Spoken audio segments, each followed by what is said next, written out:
What's up, everyone? Welcome back to another episode. This is episode 19. I'm here joined by Corey and Taylor, and not Matt. Not Matt. Rest in peace. So we've had enough of Matt, and we've let him go. So rest in peace, Matt. It was a good run, buddy, but we had to let him go. So keeping track. See, Matt. Yep, keeping track. Now, Matt can't be here tonight, so. It's just going to be us three, the Three Stooges, or three amigos, three musketeers. Three best friends that anyone could have. That's right.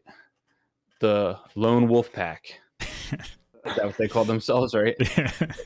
Yeah.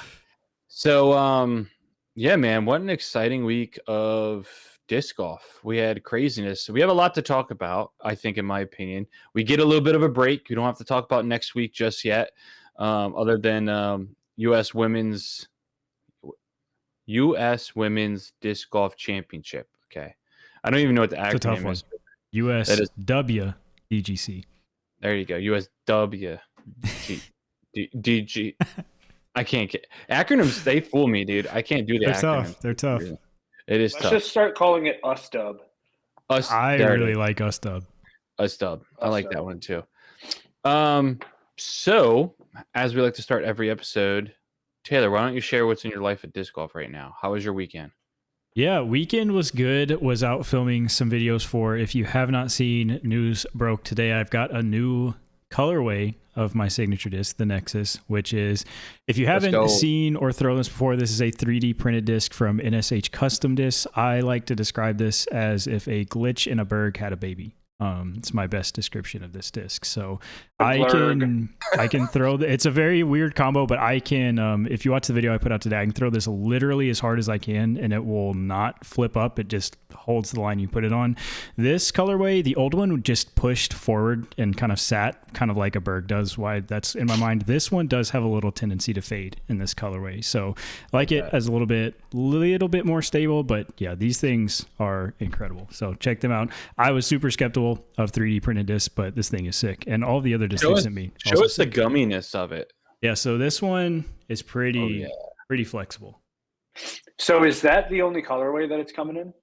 So the original colorway I have behind me, but it was black on the top, like on the flight plate, and then like Miami Vice colors on the rim. So it was teal and pink on the bottom.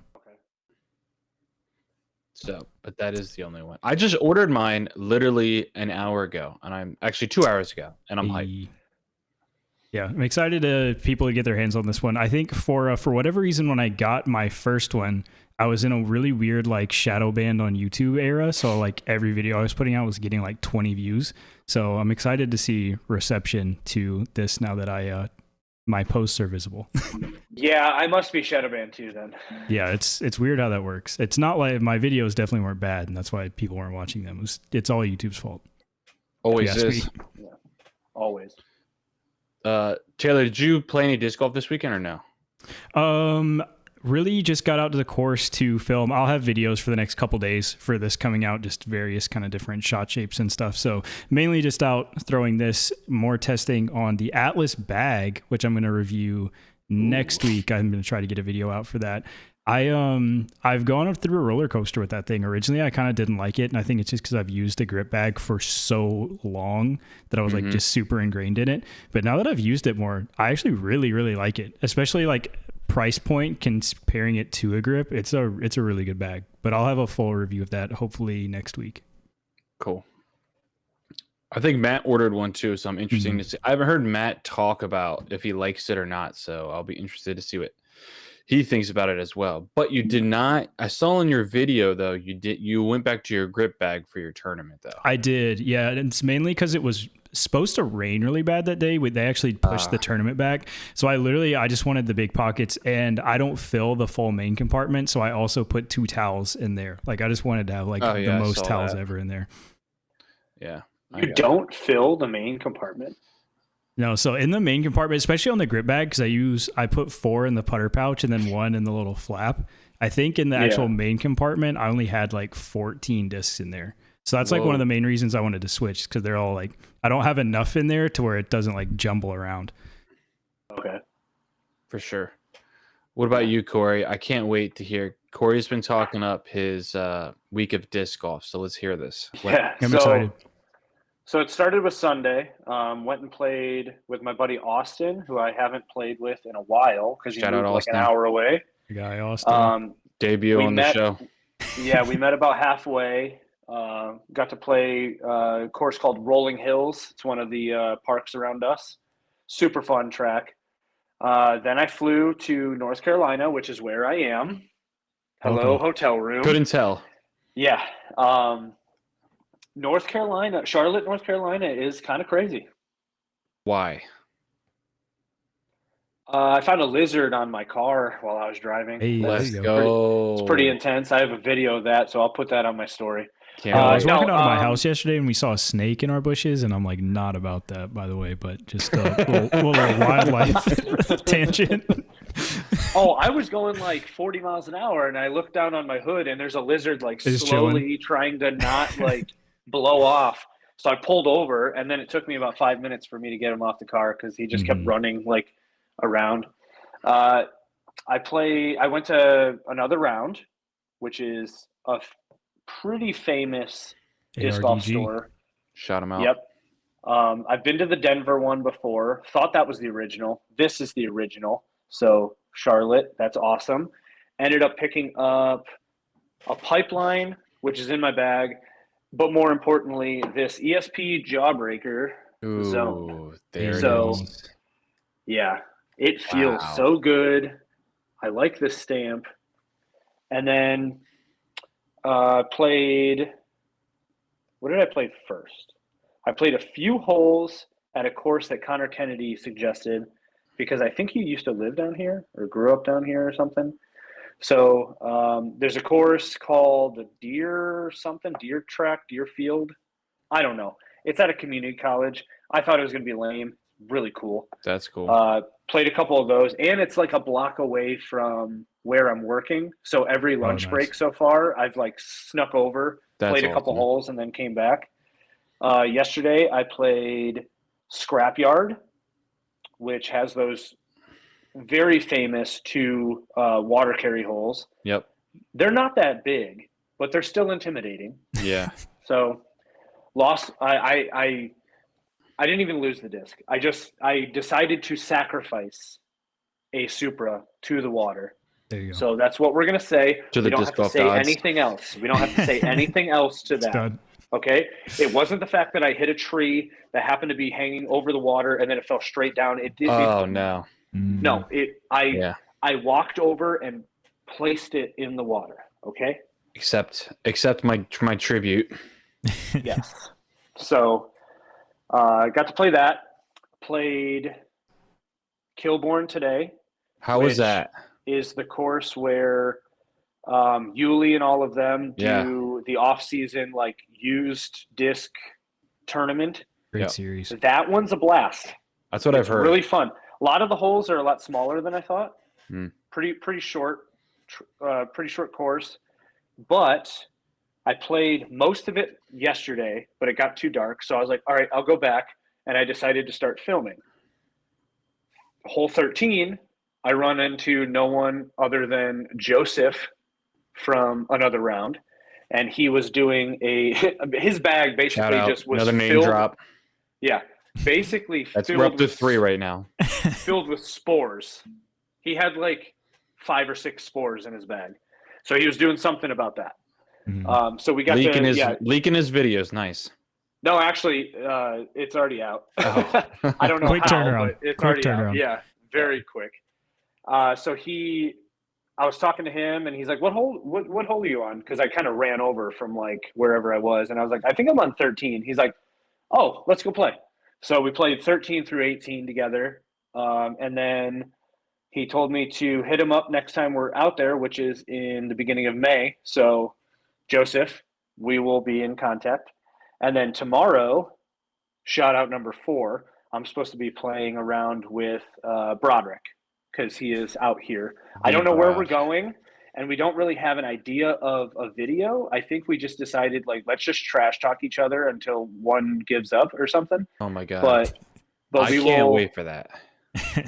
If that's what we're doing, I know how to get under his skin pretty quick because I do it to my friends, and it throws them off, even though they know I'm about to do it. They know what's coming. So yeah, so that was fun. Also, last shout out. Don't know why in Charlotte, but I found Fago.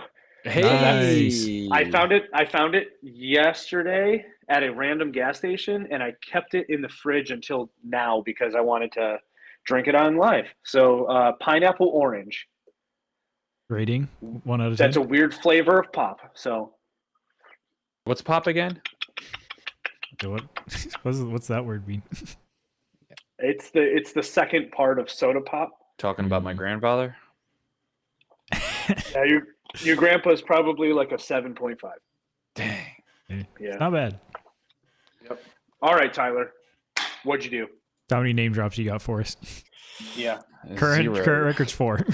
I know. dropping names. I got a 0. So this past weekend I played in a disc golf tournament at a local course in Jersey by a designer that designed Iron Hill, and I went over and played in a practice run on Thursday. Played really well, like out of my mind. Well, not out of my mind in the sense that like I stepped up, I hit shots that like I thought I should hit, and I felt really really good. And so this would be my second event in MA1, and I felt really good about my chances because of where my rating was with everybody. First round, I shot 925 rated round. I was in it. I missed 7 circle 1 putts. So I was throwing the disc very well. For some reason, could not putt. Second round came around, and I said to myself, I have to start like birding smalls. I have to go in an attack mode, which I don't normally do. I go in like let's approach each hole like a par, and if I birdie it, it's a bonus. And first tee shot, I started on like a pretty difficult par 4. First tee shot kind of like ricocheted off a tree, and then I could split this tree and throw a flex forehand, which I'm really good at, and it'll get me home free to get the birdie. Of course, I nick off the tree on the right-hand side. That pushes me in a worse spot. I have to lay back out in the fairway. And I start off double bogey on the first hole of the second round. Long story short, I'm just going to explain one more hole, and then that'll explain my round. I'm like going double bogey, birdie, par. I'm fighting for birdies. And finally I started on hole 5, and I get the hole 14. And I think I'm probably 1 or 2 over. And first round, I shot 2 under. So at this point, I'm just trying to fight back to what I originally shot first round. So you have to hit this small little gap in the woods starting off. And you have to kind of like flex a forehand through it or flip a forehand through it. And then it gets out to this large field. And then there's woods all on the right-hand side. And you have to throw a shot back into the woods to the basket. I throw the best forehand shot out of there to the point where it's a par 4, and I'm 80 feet from the hole with my tee shot. It was a monstrous like forehand shot. And so I took a bird, go to flick it up, and I'm into a headwind, and I flick it, and the wind pops it up, hits a branch that's like before you go into the gap, and it knocks me to like 40 feet. So I don't have a tap-in birdie, which I thought I was going to get on that hole. So then I have a birdie putt. I hit the cage, or I chain off left. So I was close, and I was like, and I was already really, really mad I didn't birdie the hole with the opportunity I had.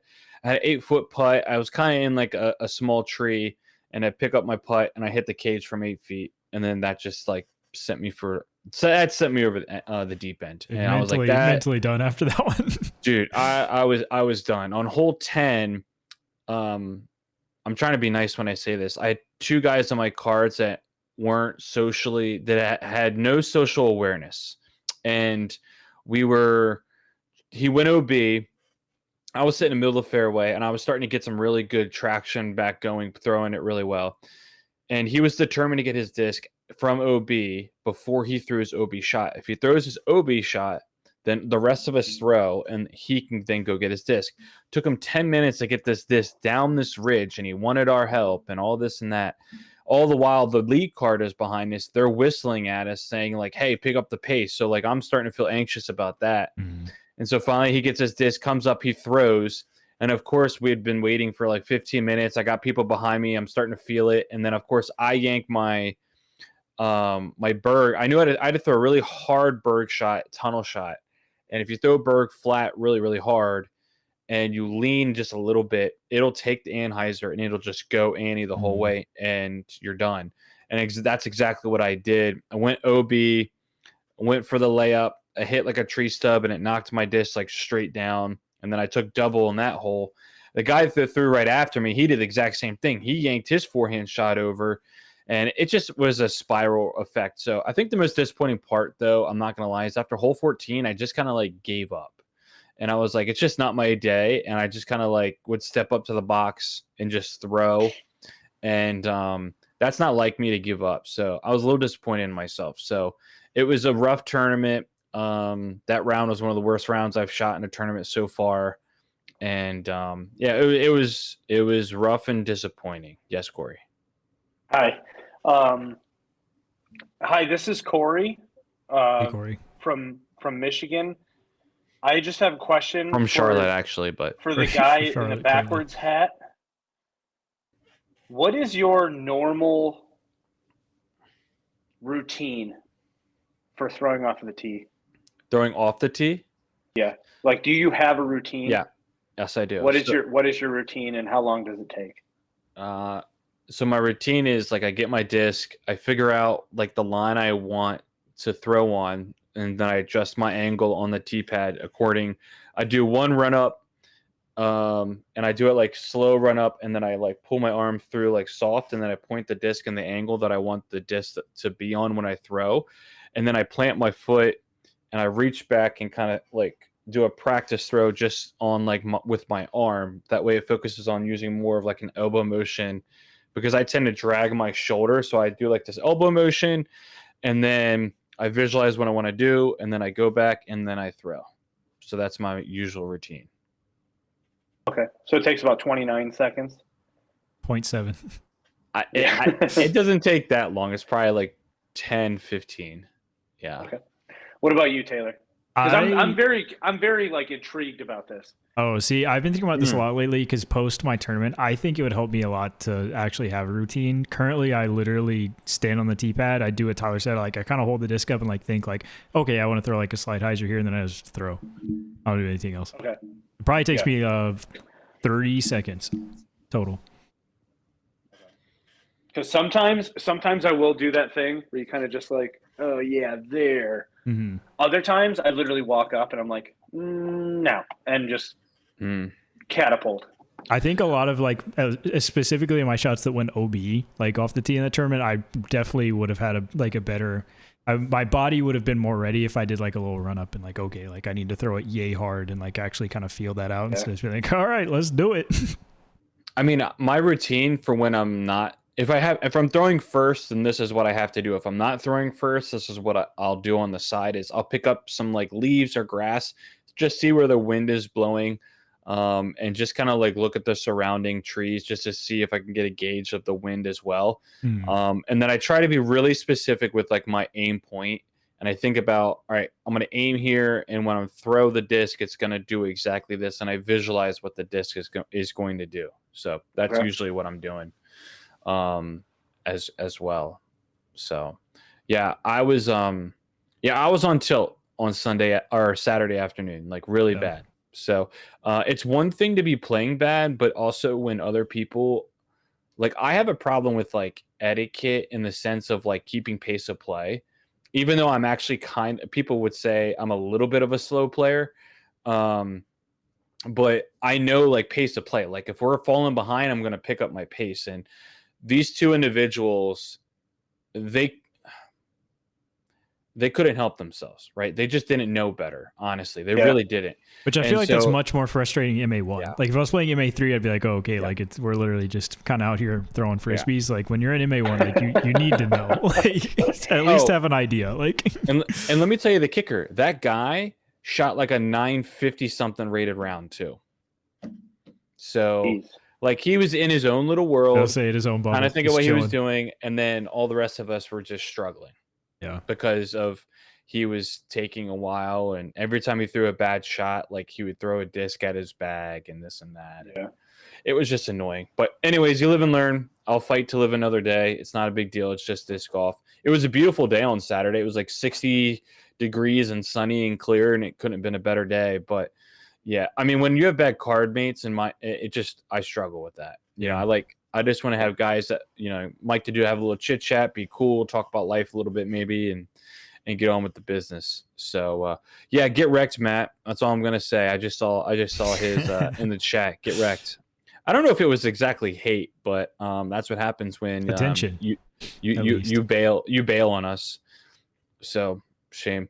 So one more thing. Sorry, I know I talked a while though. I went to my disc golf shop and I just went to take a look to see if they have any goodies in the used section. Picked up me a nice F3. I throw an F5, and I thought, hey, it's used, so let's just pick this up because you don't find this very much because it's like that gummy, like chalky grippiness. It flips up just like my F5, really nice, but it fades harder than the F5, which I really like because I threw it today and I noticed F3 doesn't want to flip over and like carry more to the right. It'll just flip up and go straight. Yeah, just for Taylor's sake, what are the flight numbers on that? Thank you. Thank you. Originally, it's a 7.5-1.2. Okay. But they're not. The thing about Prodigy is that they're not always accurate. It's just whatever you get with a disc. It could be like you really. could replace Prodigy in that sentence with the thing about disc golf. They're not. Yeah. Are all F discs 7 speeds? The Fs are, but the X is 9. Yeah. Okay. Yeah. So, and then I got this beauty. I saw this and I was floored because I've been wanting to get one, and here she is. It's a DGA Rogue. It's actually like beat in too. It's kind of like soft a little bit. It's like a little bit more malleable because this P-line plastic can be a little firm, especially when it's colder.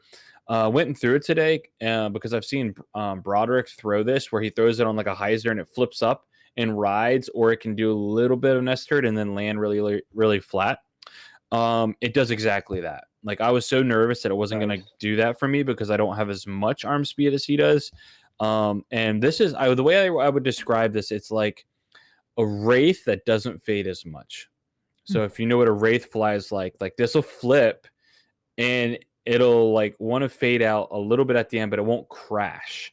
So I threw this on an Anheuser line at my local course on a hole that I've never parked, and I absolutely just parked it perfectly. It was incredible. So super psyched about that. And then like you, Corey, not exactly like you, but I did pick up this. I got the Jawbreaker Zone, a nice little white boy. The plan with this is that I was evaluating my Berg on Sunday. And I was like, if I throw in more good shots than bad shots with the Berg, and my answer for me, I think I came to a decision that not really. I think I've thrown more bad than good with the Berg. So the plan with this is to beat the tail off this thing so that it flies really, really straight, and then it has that subtle fade at the very end. It's not going to take long. Yeah. Which the I'm Berg, very... So the Berg is such a specific disc in my mind. Yeah. Yeah. So the regular Jawbreaker is putter blend with Jawbreaker in it. Right. And those things, I've literally pulled one out and just felt it, and I've bent it into like beat-in-ness. So yeah, I plan to like smack something with it, maybe throw it against a wall a couple times, maybe, and then it'll be good. But I had my first zone I ever owned was the UV Proton plastic, I think is what it's called. Foundation Stamp Edition one. Okay. And I threw that, and it was very straight. It was a lot straighter than what I'd seen. And I'm like, this isn't a zone. And then somebody explained to me, I didn't understand how plastics work then. So someone explained that to me, and I'm like, oh, I get it. And then the second I started like hitting trees with it, like it would like flip up and then go like it became like a flip up straight forehand disc. And it was incredible, but then it got too flippy. So I'm hoping to bang this one in enough to get that one to like flip up even. And then this will be my straight flyer, and I'll take the Berg out of the bag. And I'm thinking the A2 might come out for a little bit. I love the A2, and I'll go like a Z zone and then I'll put like a Zone OS in the bag, and then I'll have like the trifecta that I could just like go through, and I have all the same feeling approach disc because I really miss that. So UV you'll have the Photon, not Proton, coming. Photon. Dude, I'm excited for that thing because I want to straight. So I'm going to be in a predicament though because Corey's got one waiting for me that I'm excited to throw, and then I'm going to have yours. So I might just bag both for the fun of it, but I'm excited to throw both. Yeah, I went out this weekend, and when I was filming with this new one, and I have been like in a revolving door approach this because I can't just like find one that I super love. And I had my raises, my ruins, which are both infinite discs, and then a mint, which is basically a zone. And I was throwing those on like forehands because the main thing is like my forehand's not great, so I want something that like I can trust for an approach. Like I know I can just throw this flat on a forehand; it'll do what I want it to do. And I was just messed around throwing a little upshot I had, and I was like, oh, maybe this will do something good because it doesn't really flip over. And this was incredible on a forehand approach, actually. So really, that's sick. Yeah, because it's like. I'm trying to describe it's extremely torque resistant. Like it'll fly on the line you put it on, but it won't, like even if you've got some wobble, if you've got some like ode on it, it's very torque resistant to that. So like I just put it on a little hyzer. My forehand's not great, but it just held the hyzer the whole way, which I expected it to flip up a little bit, but it did not. So I was sick. Wow. I've got some other ones that I'm going to be playing around. I mean, this is the one Z Zone I have in the bag right now. It's a little, what's it called? Cosmic Championships. This is at Alcyon Woods a couple years ago, 22. But I got rid of some of my Z zones, so I'm trying to pick one up from a buddy of mine as well. I'm also throwing the Breaker in the bag from DGA. I like the Breaker a lot. Yeah, I don't love it on a forehand just yet, but I do notice that I do throw it shorter than the zone on a backhand. But the flight of it on the backhand is really nice and very consistent. So it's controllable, but I don't know. We'll see. I also switch putters I'm going to switch putters for a little bit because the steady BLs. I know, Corey. I know. I'm not excited. I'm no judgment. I'm that guy. If I putt bad for a round, I got to switch it up for at least a little bit. No, mental reset. Oh wait, putter. Like my putting putters. Okay. Because I putted really well with them 2 weeks ago, but I still wasn't happy with how I was putting. And then this weekend, like it was the last straw. Like 7 circle one misses for me is ridiculous. I usually miss maybe like one. I'm never perfect, but I'll miss like one. But I'm usually very good in the circle. And I've gone back to some trusty guys because I need a little bit more glide, but I don't want the Lunas because the Lunas I yank them when I miss. And at least with these, I keep them on the basket because they're relatively straight with a little bit of finish at the end. You can't tell, but these are Mercies. Ooh. So these are from Latitude 64. These are like judges that fade a little bit more at the end. So I love these. I've got 2 white ones like this that are blank, and then I've got 2 red ones. They were my putters last year.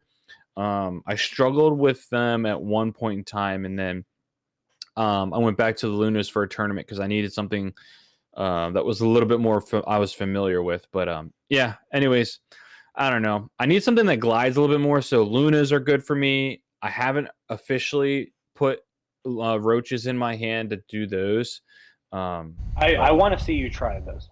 The roaches or the Lunas or the Mercies? The roaches. Yeah. Just to see how they are, because for me, I know. My miss was just soaring over the basket because I was so used to a Luna and it was just gliding it is a 4 glide. See, for real. I like to like just let it go out of my hand and it'll just like hold the line. Like that's what I really like. So I struggled with Lunas because I felt like I had to pick up my pace and my throw, and that's when I could yank it. And so that was my miss. So yeah, I've played around for a while. I just need something that's a little more floaty. So maybe I'll go back to the BLs one day. But this might sound really weird, but I've been contemplating. I'm not getting rid of the marbles. That's not going to happen. But I've been thinking, like, what else would I putt with? I could see me putting with like soft zones. You've said that which before. Sounds really like weird. You said that. No, I have a friend that putts with a zone, and I always thought he was crazy as well. But then there was a couple shots where instead of pulling out like my Marvel, I just grabbed the zone that was on the ground and threw it. I don't know. I might be able to. I was genuinely thinking about, which I told you guys this in Discord, but the Rays, which is kind of like a beadless P3X from Infinite. I was just putting in the garage, just like practice putting, and I was thinking about, I was going to put those back in my bag to try for approaches, and I just had the soft one, and I was just putting with it, in which in my garage I can probably get to like 28 feet ish, and I was just banging them consistent. They were coming out great. Yeah. I was like, maybe I should just putt with these, and I tried a couple this weekend when I was out, and past like 28 feet, basically they just dump so hard to the left with like no glide. I was like, oh yeah, this is not gonna work. So you just happened to hit the mark of like, just right at the end distance. Of how far they could go. That's funny. Yeah, I mean, I traditionally like 3-speed putters, but whatever. I'm just wait. So why did you not like the Marvel again? Because I feel like the Marvel is pretty glidey. It wasn't feeling good in my hand. I don't know. I still have 2 of them, but it just wasn't you're feeling holding it wrong. Probably. But I don't know. I felt like it was in your left hand. I felt like it was too slow to the basket. I know it sounds ridiculous, but I've putted with Logics before for fun, and I love those. I would love to putt with an Alpaca because I think that's a 3-speed putter as well. So I mean, I putted with Lunas. So I don't know. We'll see. But all right, enough about me. But let's get into it. Let's get right into it. So let's talk about the course first, and then we can start talking about getting into play.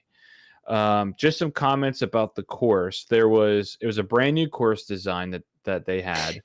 I looked at it today to count. In my opinion, there was 12 open holes and there were 6 wooded holes. So I'm just wondering, what was your thoughts when you guys were watching the tournament? How did you like the course? I loved it. I thought it was a lot of fun. I genuinely I liked it. I liked the wooded holes, especially. I felt like they were like wooded but fair to a sense, like there weren't like just random trees that could kill a good drive and that I saw. But like this is more of a take for the season overall. But like I found myself and have found myself this year overall, like watching and caring so much less about the course or like random other storylines because the storylines that the players are providing are so good. Like the tournaments are so close now where like before, Paul and Ricky dominance era or like even in FPO, like Kristen winning, I feel like you have to look for other things to kind of like pay attention to, like, oh, this hole is cool or like the shot shape's cool here. But like there's so many people close to winning. And like each tournament has just been genuinely been so entertaining to watch. I've found myself caring less about like how good's the course, how does this hole play, and I'm just care more about like, oh, like Kyle needs to birdie this hole or Nicholas is gonna have to make a clutch putt. Like there's other things on my mind. Yeah. Corey, what made it look fun for you? Just curious before I get my comments in. There's quite a few holes that were like in to out or out to in of the woods. Mm-hmm. And I think that's just like the best disc golf we could have is like that too. Yeah. Making it to where pros need to actually lace a gap in order to get to the point of bombing it is like, that's prime. One thing I will say is I don't think the OB, like there were a couple pros that were complaining about how the OB got pushed back. And it means that if someone had a shot into the woods where it used to be OB and now it's not, it could be a better shot than if you put it in the fairway. And they were saying like that would just be lucky. And I don't know, like, basically I just want to tell all the pros, just shut up and play because it doesn't matter where the OB is. You should be able to, like, you're a professional. You should be able to hit the lines that you want to. And if it does skip into the woods and it gives you a good shot, awesome. And if you throw it into the fairway and it's a good shot, awesome. Or if you figure out that it's a better spot there, just throw it there instead of in the fairway. Yeah, exactly. Yeah. I don't want to name any names though because he's my favorite. So I knew it. Oh no. I knew it. Yeah. No, but I didn't even understand what the thing was, because like I guess the OB was like right on the edge of the fairway, and now it got pushed back like 30 feet to where you could be kind of struggling on the left side of one of the fairways. Yeah. And he basically the argument was, well, you could be over here with a step out forehand, and it's a great shot, but Yeah. I don't know. You also have to think like not everyone has the same forehand as. I would say this goes into I think a different topic, but I hate like woods courses that have OB like on the edge of the wood line, because I feel like if we're gonna have scrambling as a stat, and I feel like scrambling is such a big part of disc golf in my mind, and it may be biased because I've learned to play in the woods, but like I feel like that's a distinct skill set that like like Ricky is a very good scrambler, and if we start to have all these courses with this like OB that doesn't allow you to, I'm all about skill expression. Like anyway, I feel like it creates scoring separation. Like Ricky's known for being good as a scrambler, so he can be off with his drives a little bit and has the skill to make up for that where other players don't. So the one thing so there was a lot of OB though on the edge of the wood line though. You noticed that, right? Yeah. So like I don't remember what hole it was. It's a par 3. It's like 305, and there's that tree in the middle, and there's OB like right on the right hand side that was like pretty close to them in the woods. And I like that design because it makes that forehand shot that might look a lot easier to throw be more daunting, where it would make someone to maybe feel more comfortable to throw backhand. So, like an example for me that I can bring up about using OB in the woods that looks unnecessary but makes players think about their shots is that hole 1 at Iron Hill. There's or when they had the tournament there, they had put an OB line after 2018 on the left-hand side that's right next to the tee pad of hole 2. I don't think that was done for protection of hole 2, in my opinion. That was just because the left side, you could throw a forehand shot where there was less trees and try to get a lucky skip around the outside to get closer to the baskets. And when they put the OB there, it made players have to play more towards the actual fairway and play a tighter shot that was more difficult than if they were just playing that left-hand side. And it just makes players think more about it, right? If you know OB's over there, it's going to make you think. And I know it made a big difference because the scoring on that hole went up a whole like 1 stroke from 1 year to the next. And players had to rethink how to play that hole. And I know people had a tough time. It used to be a birdie machine hole, and then now people were parring it. I know what you're saying though, Taylor, but like for me, the OB at least makes players think about the consequence of the ground play of the shot they're about to throw. Yeah, I definitely feel like it's hole to hole too, and I definitely don't I mind, especially in woods golf. Like if you take away one side, I don't mind that at all, because just like you said, it kind of makes you think about the shot. I'm not a fan though when it's just like OB everywhere, and like I think you can get in a worse place if you truly throw like a terrible shot where you have to scramble from, than just be like, oh, I just have an OB and I'm back in the fairway now. Yeah. Yeah, I really liked. I really noticed a lot of OB behind the holes where people had to really think about their ground play with their shots. I feel like distance control is super important at this tournament, which I think is good. Yeah, it makes players have to think. I mean, I thought the course design was absolutely phenomenal. I mean, I don't know exactly who designed it, but I think the Pro Tour is really learning how to utilize these golf courses and how to make these guys play with them a little bit more course management. I really enjoyed watching everyone's practice rounds that they chose to do and watching to see how people attacked different holes. But like the one island hole, that's like a hole 10 that Nicklaus aced, like you had to consider what you wanted to throw there, because if you went long, you're OB and you had to think about ground play. And I like when you have to really consider all of the variables that can happen. So I don't mind OB on courses. I haven't found a course that like I'm annoyed by OB yet personally when I go play places. Because I think that favors someone who has a little bit more course management, like play in the back of their mind, like myself. But I enjoyed watching the course. I thought it was all very visibly accessible. I know Scott said in chat, except for 18 was a little bit difficult to watch. because there's some low ceilings in the woods. But I thought it was a good mix of like they threw in a couple wooded holes that made it challenging. It wasn't just a regular golf course. They also unfortunately played 18 in the final round and almost pitch black outside, so it doesn't help with visibility. Yeah, and we'll get to that last round. Well, let's get to it right now. I'll throw it out there right now. So if you don't know, the last round for MPO, they had to shorten the round by 3 holes. They had to get rid of holes 12, 15, and 16 to get the round in, and they pretty much played like the last like 3-4 holes in the dark or close to dark. Especially the last hole was pretty much in the dark. What's your guys' opinion about how the Disc Golf Pro Tour approached, we'll say, the FPO and the MPO final round?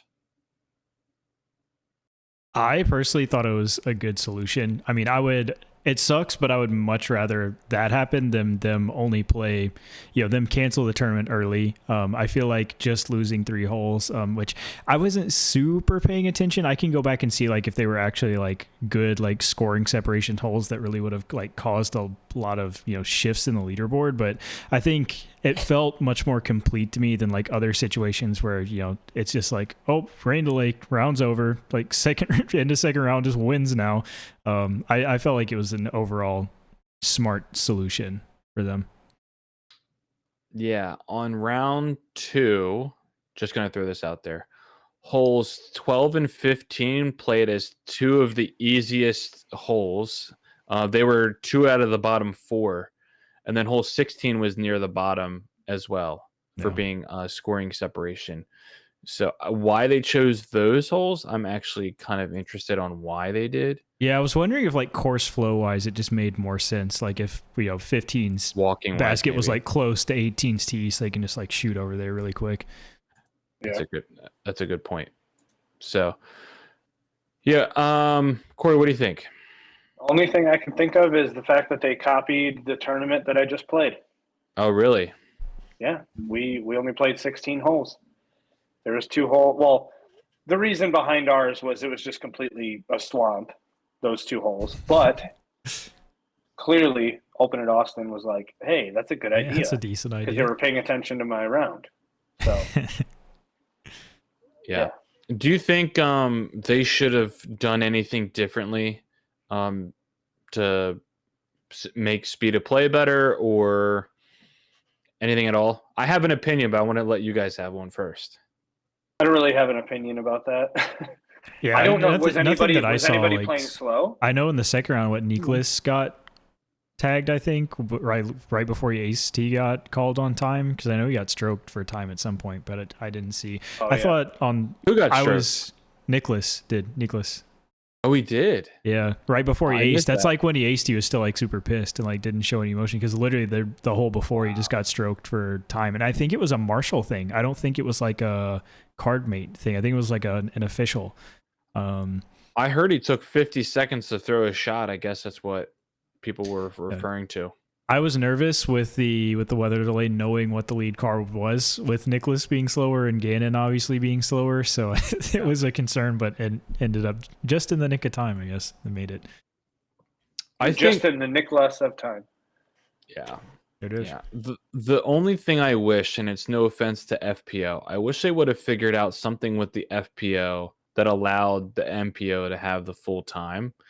I'm being biased, obviously, by saying that. I have no problem with what they did, honestly. But it just really stunk that with where everything was with MPO, that we all knew Owen was going to win. Right. Yeah. It was kind of wrapped up for FPO in round 3. Yeah. Unless she absolutely tanked. And that's the only reason why I'm really saying it. If they had shortened that round somehow, where they say, hey, we're only going to score 15 holes or whatever the case may be. And then unfortunately they take away the last, 3 holes or whatever the case may be. And then they let MPO to go out and try to fully compete, because that one's a lot more competitive than the FPO at the time. Yeah. That's my only thing I might change. But I mean, I was totally fine with what they did. I thought it was very well done. I think everyone had clear expectations of what was supposed to happen as well. What do you think is a good number for a mercy rule? Because you'd have to be up high enough to where if you bogey and someone birdies, it doesn't like, you know what I mean? Like you'd have to be that far ahead. Right. What, par +4 on every hole, like for if you don't show up, like make it to where you still have to show up. If someone was that high up, that would four, be four times 18. It's impossible. Yeah. You know, they just show up and play the last hole. That's so rude. Yeah. Scott says in the chat, Jeff Springs said in the pre-tourney press conference they'll look into how they can implement playing on Mondays if there's a delay. I heard that too. Yeah. I don't know. I'm fine with it. I mean, the players may not be happy with it, but if you got a good crowd on Sunday, you know, it stinks for that. But that was my two things. Like I definitely get it. Like it would be nice, but like our sports in a place where legitimately there's good players that probably couldn't afford to like stay at an Airbnb another night, right? Like I think it just the effect is different than like a golf. And then like the Monday gallery for FPO especially, but still even MPO is probably going to be trash. Yeah, I mean, it'd be disappointing for somebody to get their first win and you do it on a Monday. Mm-hmm. You know, that happens on the PGA Tour a couple times, but if anything, the Pro Tour should be paying for those Airbnbs. Wait, what do you mean? What are you talking about? There's a delay for the players. Yeah, they just rent out the Holiday Inn or something. A delay. Yeah. I don't know. I don't know how they do that, to be honest. So, I mean, I wish they would just all make every tournament a 4-day tournament. Everyone talks about like, oh my gosh, it's gonna be so much on players and stuff like that. Dude, they go out and practice like the course like 4 rounds. Like 4 times. Talk to me when the pros aren't out there throwing 6 tee shots on every hole for 4 rounds before an event. Like I don't want to hear I get it. I'm gonna shout. Not shout. Well, I'll shout him out and call him out. Like Dustin brought that up on debate night about like you can't do that to him because he already throws so many times, and you know on debate night you can't go back and forth. So Dustin, if you're hearing this by chance, come on here and you can debate with me about making tournaments 4 days because they certainly can do so because they play so much disc golf. They're going to be just fine to do 4 days, and it's going to be more entertaining. I would say if we're talking about ways to make a better product for DGN, that is an easy way to make it a better product. I feel like 4-round tournaments should be the norm. Yeah, I'm should you even be a pro if you can't play? I don't care how good you are. If you can only play 1 round really good, there's a lot of people that can play all 4 rounds really good. Like, yep. We saw that like in the Paul era, and I think we're seeing that with Kristen now. Like because Kristen's just so much more consistent in the field. Like I obviously won by a lot and earned the win, but like I feel like that 3-round tournaments generate winners that would not win a 4-round tournament because there's just more time to regress to the mean of good players being good. Yeah. They always rise. I mean, shorten it even more. If you play one round or even 1 hole, there could be people. I mean, Paul Macbeth can hit a tree, and then out of nowhere, Bonanza wins or something like that. That would be ridiculous. How sick would that be, man? Did you guys get a chance to see his like play-in video for Open at Austin? I haven't yet. Not yet. He talks about how like all their scoring was paper scoring, so he had no idea what everyone else was doing, and he made a big mistake at the end. I'm not going to spoil it for you guys and anyone else. No. You need to go watch it. I felt for him. I'm not going to lie. But I mean, it's a lesson learned. So I won't say anything more than that. But anyways, yeah, I think 4 days. I mean, I know that's actually not something I thought we would bring up, but yeah, I think it just makes better competition and the what do they say? Cream rise to the top. Yeah, that way. So hey, that's why people watch Unfinished Business, man. We lay out an outline and then we don't follow it. Yeah, we cream all the way on top. That's right. We definitely cream all the way on top. All right. So speaking of cream, let's get right into FPO. All right, let's talk about that. Well, what? I'm not even trying to reference anything I just said, and then like, hey, let's talk about FPO. Jeez. So if you lived under a rock and didn't know, Own won with a 26 under. She won by 11 strokes, and it absolutely shocked all of the disc golf pro tour world. Honestly, she has an unofficial tournament rating of 1029, and if it goes down, if it stays above 1024, it'll be the highest FPO event rating of all time. And Paige Pierce has the other two exactly at 1024. I think one was 21 at Jonesboro was the last one. It was her second career Elite Series win. In the second round, she had shot 13 under with one bogey. Kristen finished at 15 under in second. And third, Missy finished at 10 under. And then tied for fourth, you had Natalie Ryan, Hannah, and Kat at 8 under, which would have been, if I can do math real quick, 18 strokes behind Own over a 3-day event. Tough weekend. Finishing in fourth. So that's how on a heater Own went on. And also notable player finishings, and then we can get right into a couple other things. Katrina Allen finished tied for 7th. Put some respect on her. She was 7 down, so she was right in the mix as well into the top 3. Holland, disappointing tournament, finished tied for 16th, and Ella Hansen finished in 19th. So those are two players I would say, if you had to put money on it, would they finish in the top 10 all year long? I said the money chances would probably be somewhere to break even on money if you're in the betting world, which I'm pretty shocked that Ella finished 19th. There's a couple of other statistics I can bring up, but I'll wait on that. So I don't know. What was your thoughts on Own winning this weekend? I think this is what people talk about when they're like, Kristen's just overall the best, but like there are other players, and Own's one of them, that just have another gear. And when she is making every putt like she can, she's gonna have a weekend like she did. Like, it's insane. Yeah. Especially more course dependent too, because she's, obviously older and not the farthest thrower, but honestly really sick to see, her come out. I can't remember exactly how old she is, but she is on the higher end. Yeah. I think she's mid-40s. So it's sick to see her just come out and dominate. Yeah. I think what's really ironic is that we say, oh, Owen's not going to play well here because there's a longer course, but yet her 2 wins are at Deglow and then this course. Yeah. So when you throw the frisbee in the basket, good things happen. Yeah. I don't think distance is a problem for Own, honestly. No.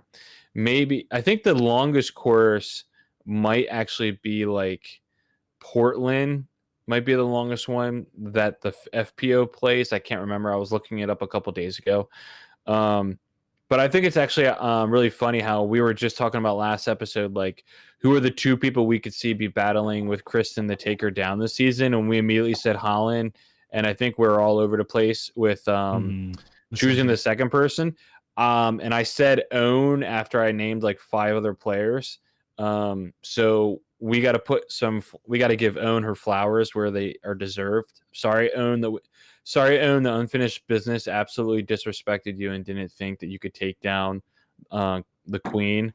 Because she smoked everybody. I don't think it was that. I think it's more or less, I don't know if it's sustainable. I feel like when we were guessing, it was like someone that could, like, every weekend would be able to like take on Kristen. And I don't know if Own can do that all the time. Yeah. But she definitely can pop up. I mean, 11 over everyone else. That's ridiculous. She also is number 2 in the world, though. Yeah. That's the only other thing. Like, we totally disregarded her last week. Yeah, I mean, right. I mean, honestly, I don't see how something drastic is going to happen 5 points wise for the rating so that she doesn't have the best, highest rated tournament ever. Which is crazy to think that at 40 something years old, where she only max out a certain amount of distance, that she's going to have the best rated round ever. For FPO. I'm still waiting for Helga. She's coming. She's coming. She's getting ready. It's not her time yet. She's training. She's taking one of those wooden boats that you have to row yourself. 42. Which is why she's not here. Like Greta. Yeah. Greta, whatever her name is, Thornburg or whatever. Yeah, she's rowing there's 9 rows on each side, and she's doing all of them at once. And she's telling herself, stroke. Yeah. Oh, man. And every single time she says it, it's a stroke that she's going to take on Kristen. There it is. What was, other than Own winning, what was your biggest takeaway from the tournament, if you could think of one for yourself? Like, what stood out to you? For me, I really wanted to be the person where it's like, don't be so hard on Paige Pierce. She's hurt. She'll come back eventually, and we're still waiting on the eventually, and it's not looking great.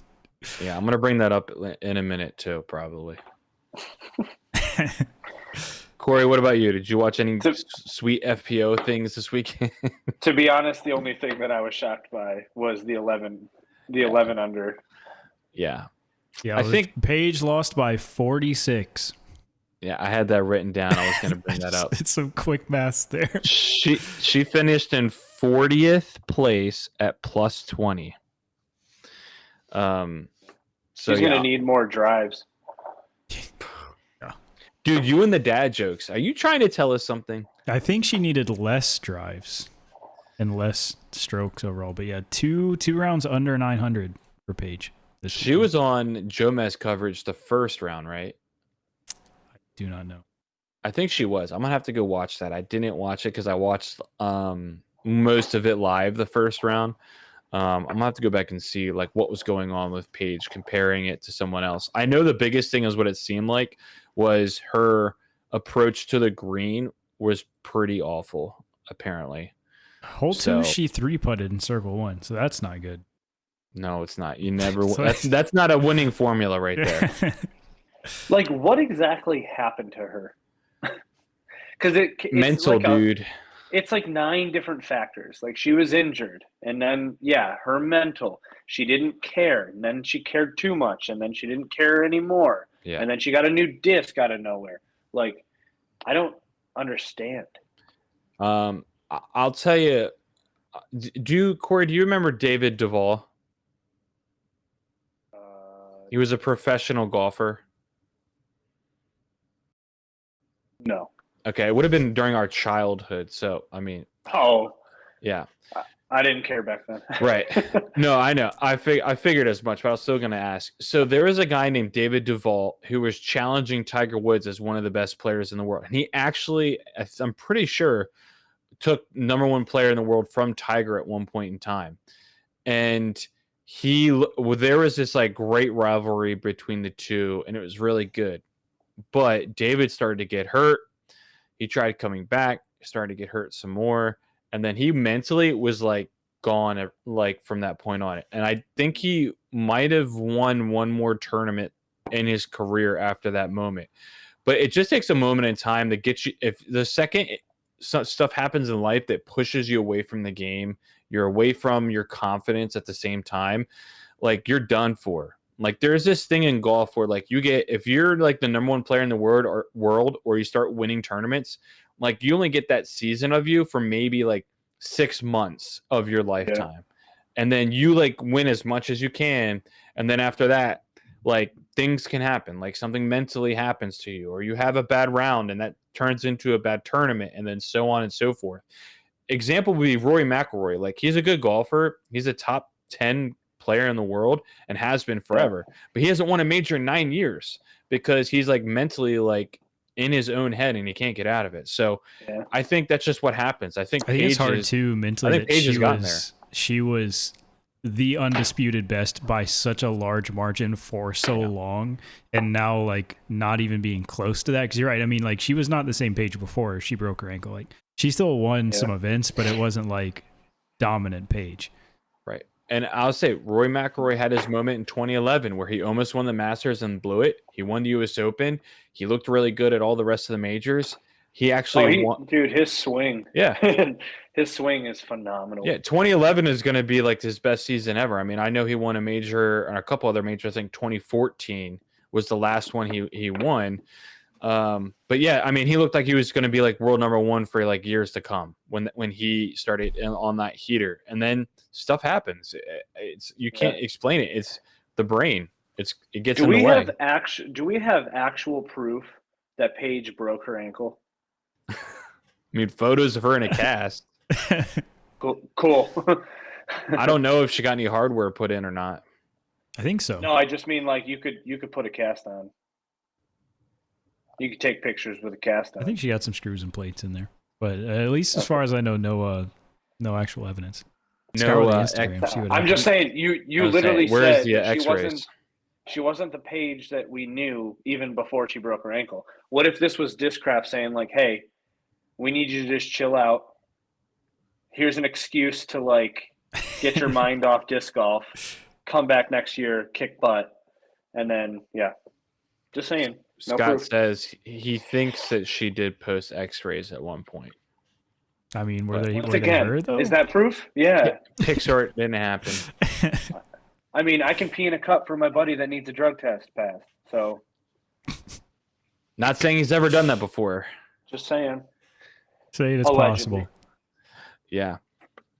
I think that was a question I was going to ask later on, but like, what would be? I can pee in a cup.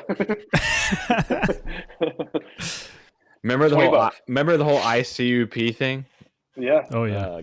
God bless, man. Old good times. All right. So on a scale of 1 to 10, how concerned are you? We'll say this.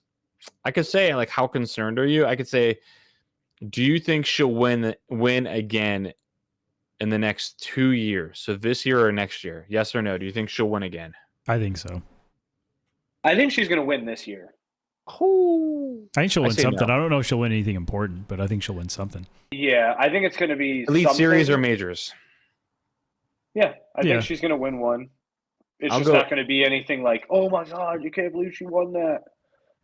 I'm going to go with no. That's just me. I'm being cynical here, though. But I think she's done. I think she's like actually done. It's funny, though. Like, I wish I had this actually like on the record, but I don't. Unless it's still on Twitter somewhere.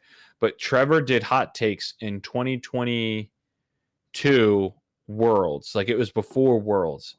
And I said for the next 10 or for the rest of this decade, Holland Hanley and Ella Hansen will win more world titles than Paige Pierce.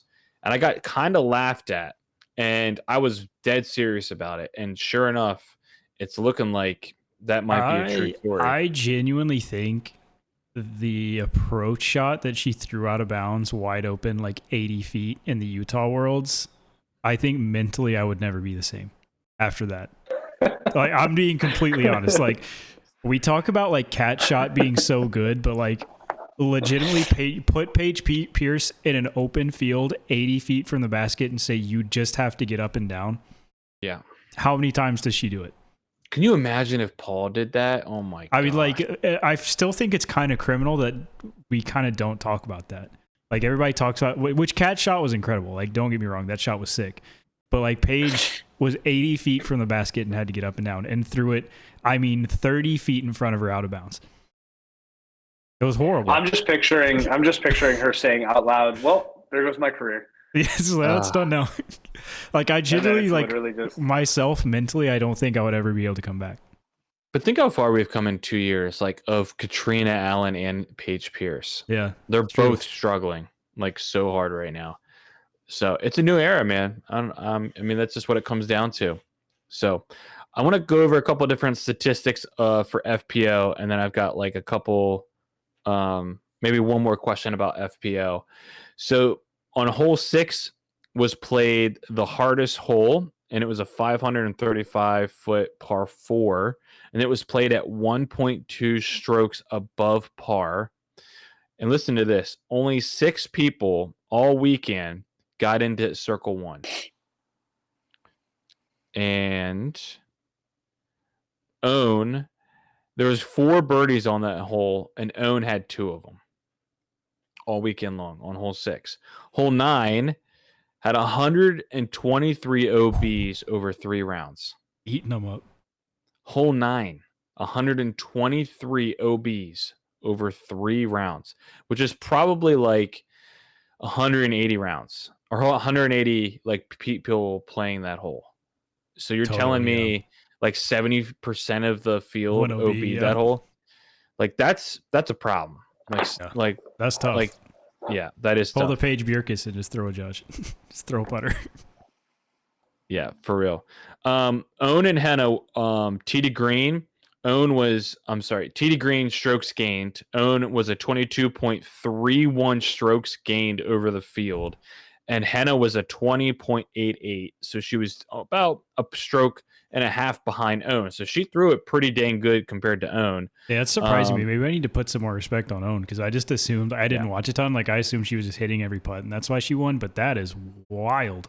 Yeah, that's a lot of strokes to be gaining over the field. Missy came in third.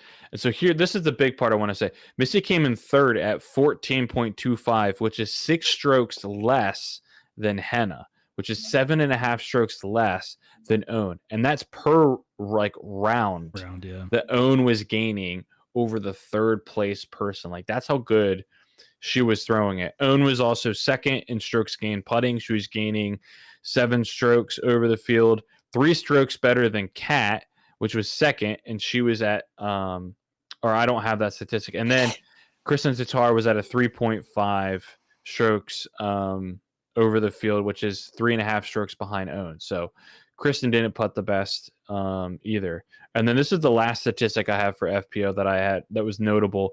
Owen birdied 59% of the holes. Impressive. Which is really good for FPO. Yeah. Usually we don't see over 50%. Usually it's right around like 45%. She did it 59% of the holes she birdied. She was disgusting this tournament. I mean, locked in. It might have, ratings wise, it might be one of the greatest tournaments a player has had in FPO history. Like that's what we need to be talking about at this point. So Owen was like, put some respect on it, guys. So it's going to be fascinating because now they're going into U.S. Women's Disc Golf Championship this weekend, and that is known to be a birdie fest. So I wonder what that does for Owen mentally. Does it put her in a good place, or does she start to feel the pressure, or is Chris? So let me ask this question. I was thinking about this, and I'm going to throw it out there. Who has more pressure going into USWDGC this weekend, Owen or Kristen? I think Kristen. I still think even though Owen like had such a sick performance, I feel like, going into it, just as you said, we all kind of slept on it. Like, I feel like at this point, Kristen's like kind of back in the swing and has played well, but like, I think wrapping up a major is like huge for, getting the season started for Kristen. Whereas Owen like just doesn't have that expectation. Like Kristen's coming off, the Grand Slam. So I think all the pressure's on her in the first major. Yeah, I think more pressure's on Kristen.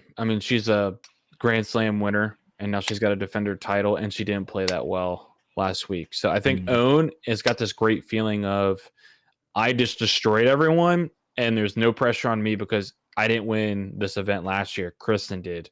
So I think it's a big advantage for Owen. I don't think there's any pressure on player Kristen either. Say that again, Corey? Sorry. I don't think there's any pressure on Kristen either. Why? Because she's just that good. Like, she doesn't really have okay. If Owen didn't win by 11 strokes, if she just happened to just not be there, Kristen still won by 5. So like, it kind of does take like a freak of nature to take down Kristen. Somebody's best tournament of all time, basically. Yeah, you know what I mean? Yeah. So I don't think there's any pressure because I don't think Kristen cares if she wins or not because she's just gonna. I don't think she's playing the field. Because she's pulling up in a Porsche. She's already got a set, right? Like she's not playing. She's not playing the field. She's playing the course. Yeah.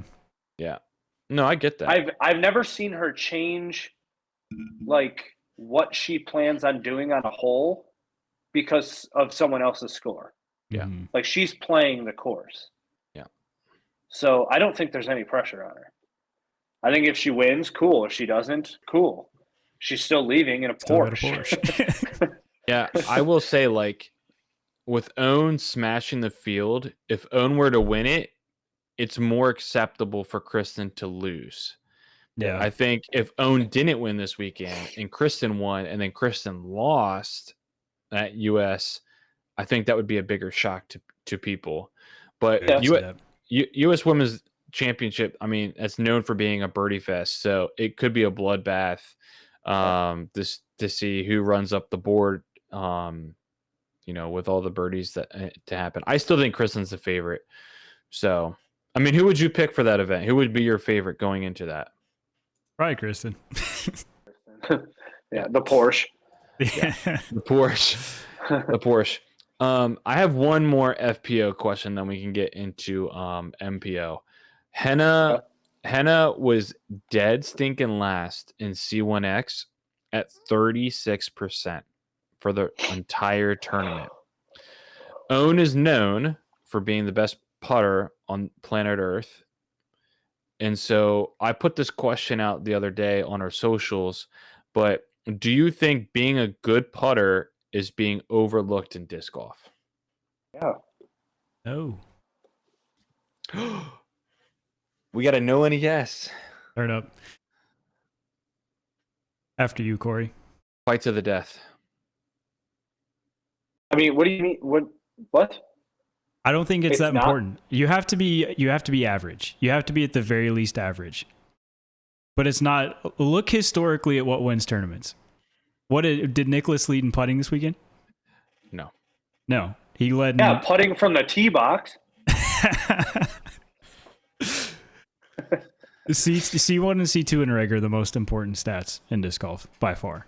You have to putting matters if you are extraordinarily bad. You have to be at least average. But if you look trending like historically, what wins tournaments is getting looks. I would say this is jumping out a little bit, but Niklas led in C2 regulation, not C1 in regulation. Gannon led in C1 regulation. But Owen definitely led in, she was tied with Henna with C2 regulation. She was second best in C1 regulation. To support Taylor's comments, I'm going to jump in this now and give my 2 cents. I'm with Corey. I think putting is absolutely overlooked. And the reason why I say this is because Gannon blew it, and we all witnessed Gannon blowing all his putts coming down the stretch. You have to make your putts down the stretch. Now, I know that's different than a statistic over the entirety of the tournament, but I think it absolutely has to be overlooked because Henna and Evelina could be the best players on the face of the earth if they could just make 50% of their putts. So that's just me. And coming from golf, we all know the saying, drive for show, putt for dough. Like, you have to be able to make your putts if you're going to score. What's the point of getting inside the circle if you can't make your putts? So I guess my point is more like you can't putt like Henna and Evelina if you want to win. But if you're looking for something to identify like what a tournament winner did better than most of the field, like an above average stat, I would rather have more looks, just because in trad golf, putting is much harder. So I think it's much more important in trad golf, where if you're getting yourself consistently the most looks and you are an average disc golf putter, you're going to make a clip of an MPO 85% of those. Yeah. Just for fun, Nicholas Antela strokes gained putting was just under a 3, and Chris Dickerson led at just over an 8. So there is a 5-stroke discrepancy per round between the two. And you can't, at the top of the board with strokes gained putting, the top 10 people who led in strokes gained putting did not finish in the top 5 of the tournament for MPO. So, I mean, the statistics would show and would favor what Taylor's saying. I still believe subjectively that people overlook putting very much so, especially at the amateur level. I think it's at the amateur level for sure. And I think it's harder to put a statistic on exactly what you said. Like, I think momentum wise, the putts Gannon missed in the final round killed him because he was giving himself good looks, but he was just missing all the putts. Yeah. Now, I will say this much. I think for this question, it's more prominent for FPO than it is MPO. Definitely. I think if you're a good putter in FPO, you will finish much better than because the average is so much lower, right? Like the average MPO putter is still making a solid majority of circle one putts, but like that average skews much farther down in MPO or FPO. I mean, yeah, exactly. So, all right. Anything else for the FPO before we move on? I think it's crazy that. Well, I guess it's not that crazy, but if you shot even golf, you'd be in 13th place, which means you were above 40 people that are all trying to like get the looks that you're talking about and everything, instead of just throwing it like who's playing for par. If you're playing for par and possibly looking for a birdie like here and there, you're almost in the top 10. You could do that every single time. I feel like some of the FPO needs a caddy that knows how to play boring golf. Yep. Which I will say, my answer was, I guess, in my mind, much more MPO slanted, but I think you're absolutely right. Like in the FPO and even transitioning more to like men's amateur game, like putting is, I definitely think, undervalued. Because I mean, I think we all know people, like I know several people that come to mind that can throw like 500 but can't make a putt within 20 feet. So they're like 800 rated and super annoyed. Yeah. Because like even some of the courses I was playing, it's heavily wooded. Sorry, Tyler, for interrupting. But heavily wooded courses in North Carolina. And I was hitting first available or halfway down. But then scrambling is a lot easier when you know that you've got this giant circle to be able to putt in and you're confident in that circle than to like, oh, I need to put this under the basket or else I'm screwed kind of thing. Yeah. I'm just sitting here looking at some FPO stats and I'm looking at the top 10. I'm sorry. I'm looking at players who finished even par or better. And I would say other than Henna's atrocious percentage, and we'll even take out Evelina at 59%. I mean, the lowest I see, if we take those two numbers out, well, Natalie Ryan got 58%, and then I see Missy Gann only did 60. But it's like I'm assuming you need to be somewhere around 60% or better in Circle 1 if you're going to be finishing in the top 10 for FPO. Like that alone is the biggest difference, because when you start scrolling lower, it's all over the place.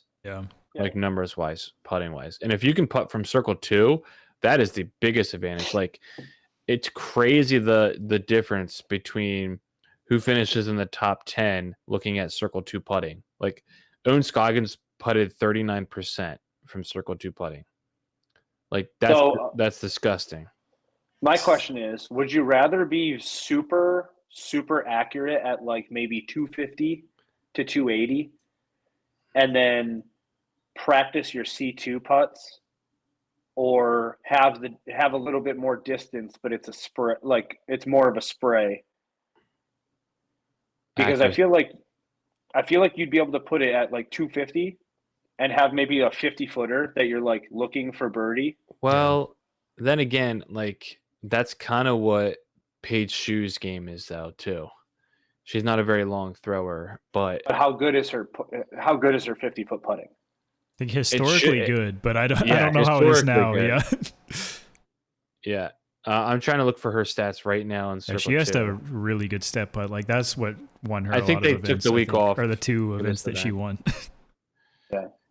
Yeah. I think she's pretty known for putting. Like she was. But I'm just thinking, like this was like a slightly wooded course. If you could put it 250 in the middle of the fairway, and then 250 again in the middle of the fairway, you're better than the majority of the people that are playing because they're going to hit a tree. Yeah, definitely. Yep. I'm wondering. I really wish I could watch Holland play around to see like what her shot selection with disc selection really is. Yeah. You know, like I'd be like, if I'm her boyfriend, I'm saying like throw Mids. something. Yeah, I mean fair. I mean Mids. passion. Just Yeah. throw a passion every hole. Or she has the vulture, right? That's her signature disc. Yeah. Like that could Yep. just be her max distance driver, and she could probably be, you know, I don't know. Mids. If I was her, I would be testing in the off season. I'm gonna throw my vultures and I'm gonna throw my nukes or whatever her distance driver is. I think it's nukes, Yeah. and say, let's do it a statistical. I'm going to throw 50 of these and 50 of those, and I got to get it in a certain amount of space. And which one am I more accurate with? And you can make a chart of accuracy with distance to distance of how far you throw, and check do the grouping and see, okay, Yeah. how much of a difference is it with distance, with accuracy, with going from a vulture to like a nuke? If there's not a big difference in accuracy, I'm sorry, if there's a big difference in accuracy, then I would make the change and say we're throwing vulture like every hole. Well, there's a reason that I throw era a lot more than interval, even though I like the interval. Yeah, interesting too. Just looking at stats, like talking about Holland. Holland was fourth in C2 in reg, but I saw that. one of the bottom 9% C2 putting. Yeah, which the week prior, like she was very good from circle 2. Mhm. So I wonder if she's a bad wind putter. Maybe, because it was pretty windy this weekend. Yeah. And if you're in the woods at Waco, you're protected a little bit more. Mhm. But then she went and played the open course, but it wasn't as windy on one of the days. Right. I don't know. Who knows? She does putt with the Challengers. I picked one of those up today. Challenger SS, I think, is what she putts with. Oh, okay. I picked up a Challenger today, and it feels pretty good. Yeah, I would love to try one. The bead is not as big on the Challenger as I thought it would. I picked one up today too. So I used to putt with the Challenger OS as well. That's cool. I really want to putts with. Yeah. I want to putt with the Focus to see how floaty that is. So I a want lot of people that putt with Focuses. Yeah, I mean, I see Adam Hemis do it, and then I see AB, and it just looks like it. Okay. Looks like it just floats, and I'm like, dude, I'm a straight line floater putter guy, so I would love to try one. I need to get in front of Adam and on camera ask him how to pronounce his last name, because I've literally heard every person say it different, including Bob Giulio, mm-hmm. Adam team manager of he said That's I'm pretty sure he said hams. Hams. No. Like Hammies, hams. I've heard everything, and it's so funny. Are we going into the MPO? Yeah, right now we're doing it. All right. First question: What is the statistic? Of tee box to cage for Andrew Marweed? You mean, what does that mean? Like, because he hits the basket. No, not the green, the basket. He hits the basket. He does. He is probably the most accurate, like, if it's a par 3, he's hitting it. Wouldn't that just be like park percentage? Parked, yeah, probably. Sure, whatever you want to call it. Marweed is actually in the top 7 this past week. Yeah, he's insane. And parked. He was 16% of the time parked. There's multiple times that he's playing like an A tier in Michigan, and he just aces. You know, just because. That one finger forehand. That one finger. Dude. I don't like it. Dude, his flight on that one hole through the woods that hit the cage, money. So sick. That's what I'm talking about. So cash. Like, that's so what good. I'm talking about. Yeah, I mean, he's still really good at putting. 43% C2 putting. 43% C2 putting. I was looking at total putts versus average putts. You can't look at total putts because I noticed people were having issues with their statistics. So if you do average putt distance made, that really shows who was dropping dimes, which not ironically, I don't know why I said that, but like, which was interesting is that Colbert Dolan was number 1 in average putt distance made. He looks I like saw his that too, putting. yeah. His putting is really freaking good, and if he can get his game all the way together with that putting statistic, that's sick. Like, I don't know what his issue is. It seems like he can't get off to a good start. He's a very streaky golfer. Like, he'll pop off and then he'll have a really bad round. So I don't know about him. All right, so let me start his off. first round was terrible. Yeah, It's not good at all. terrible. 1 down, yeah. But I mean, it's not good. I mean, then he went like 12 and then 11. Yeah, when the hot round's 10, Yeah. one down ain't that good. he was going off. All right, so Nicholas finally gets his first win. The emotion he showed after he made that putt, it felt like a lightning bolt struck the tip of the glizzy.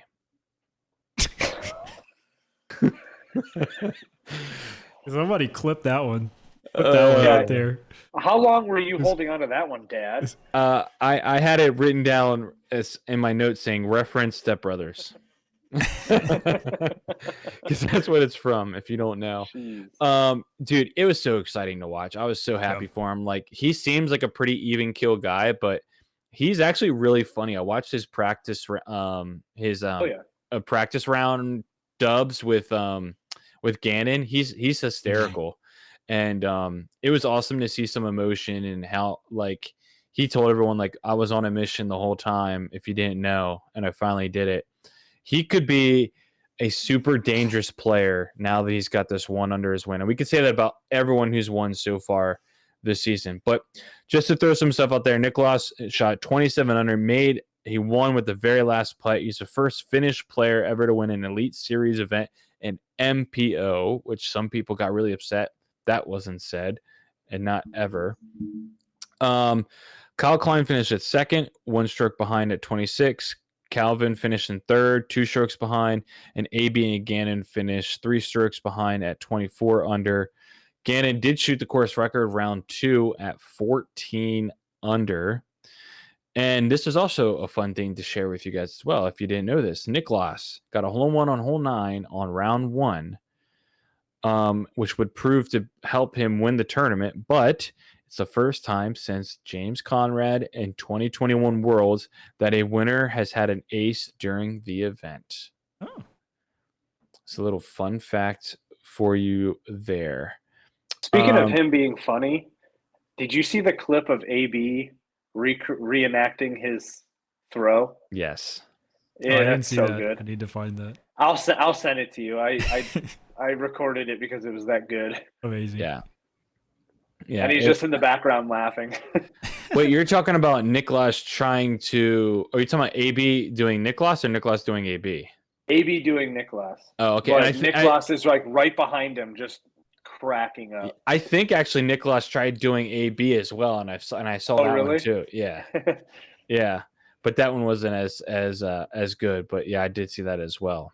So I mean, I've got a bunch of stats about this that I can bring up eventually, but I'll just come right out and ask the main question. In my opinion, is Discmania the best team in the world right now? MPO wise? Currently, yeah, probably. Yeah, and somewhere UC Maresma is laughing at everybody. Yeah. Like I don't need Simon Regal chumps. Yeah, I wonder if it's really going to help their disc sales with selling their stuff though, because Gannon, as we all know, is still throwing their 2007 disc. So, Yeah, I feel like I don't know, and it may just be a me thing, but like I feel like I watch certain players play. And maybe it's just because they throw far or how they throw, but like AB comes to mind, like Garrett Gurthie comes to mind. There's players that I watch play where they throw a line and I'm like, I want to try that disc like tomorrow. Like I would like to try that and try to throw it like that. Yeah. I don't think I've ever watched Gannon or Nicholas or even Kyle Klein throw something and be like, oh, I wonder what that is. Like that looks sick. And that may just be a me thing or like how they play. But for some reason, I've never been excited to be like, oh, I want to get a new run PD to try or like something, an Essence or whatever they got going over at Discmania. What is a Vanguard? That is a Thunderbird. No, I mean it's a modified something, right? Yeah, like what's the actual Discmania mold? Is it a modified DD1? No, It's not. no, What are the flight numbers no, on the the Vanguard is literally a Vanguard. I know, but I'm assuming that they Oh, see, I modified thought that was something. like an Iron Samurai. I thought it was like No, a version. no. Oh, it's like an No, I know actual I know disc. it's a disc, but I thought it nine. was like It's a 950 2.5, I believe. So it literally is a Thunderbird. So it's like from the brief description on their website, it looks like it's in between an FD1 and an FD3. okay. I thought it was a faster disc. It's a 9-speed. I thought it was like Yeah. an 11. Mm-mm. That's one that I was intrigued by. The Vanguard. Does he? Yeah, I'm just an idiot because- because I thought it was just like a run of like an FD whatever. Like, Yeah. What's an FD 2.5? Yeah, apparently is what that is. Yeah, I think Discmania, and I said this before the season, when we talked about Discmania compared to Discgraph, I was definitely team Discmania, even though Discgraph had all these guys that were ready to pop off. he was gotta put some respect on Tyler because we were all slurping up Discraft, but What is guy your knows. case strong. for this guy knows. better? Are you just talking team, like scoring wise? I'm just saying in general, like who's got the I would say like who's got Tournament the performance. best performing team is what I would say. Okay, performing team, yes. Yeah. But I think Discraft still pushes the plastic with their team Yeah. way more. Yeah. Yeah, I don't and they're doing a lot of plastics and tour series and signature series, and it's a revolving door nonstop at Discraft. And people just go, yes, give me more, give me more, give me more. Everyone's going gluttony over whatever they're putting out, including that guy right there. Yeah, I know. Discmania doesn't do that as much. But what I am excited about talking about putting disc out is Gannon hinted that he has his own putter coming out in the near future. So kind of excited. Coming. PA3. It's going to be something along the PA3 because he alluded to the link is too glidey, which means it doesn't go fast enough for him. So it's going to be a 3-speed for certain. I'm wondering why he didn't put with a Logic if you wanted a 3-speed, because it feels very similar, but he wants the bead apparently. So that's the big thing. So it'll be a Logic with a bead, which I don't think they have. So that would be my guess. So GA3. That's Corey wants to get that trademark so bad. He brought that up with us too. Yep.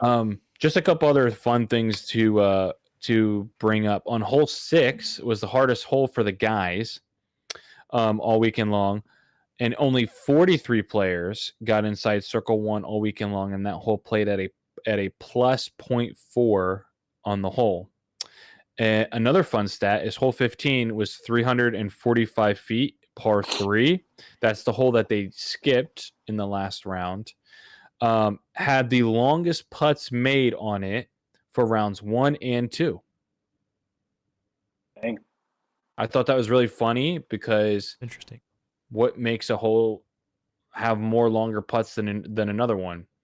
The only thing I can think of is more people are going to be throwing in circle 1's edge or circle 2, and then it's a very easy flat putt is the only thing I can think of.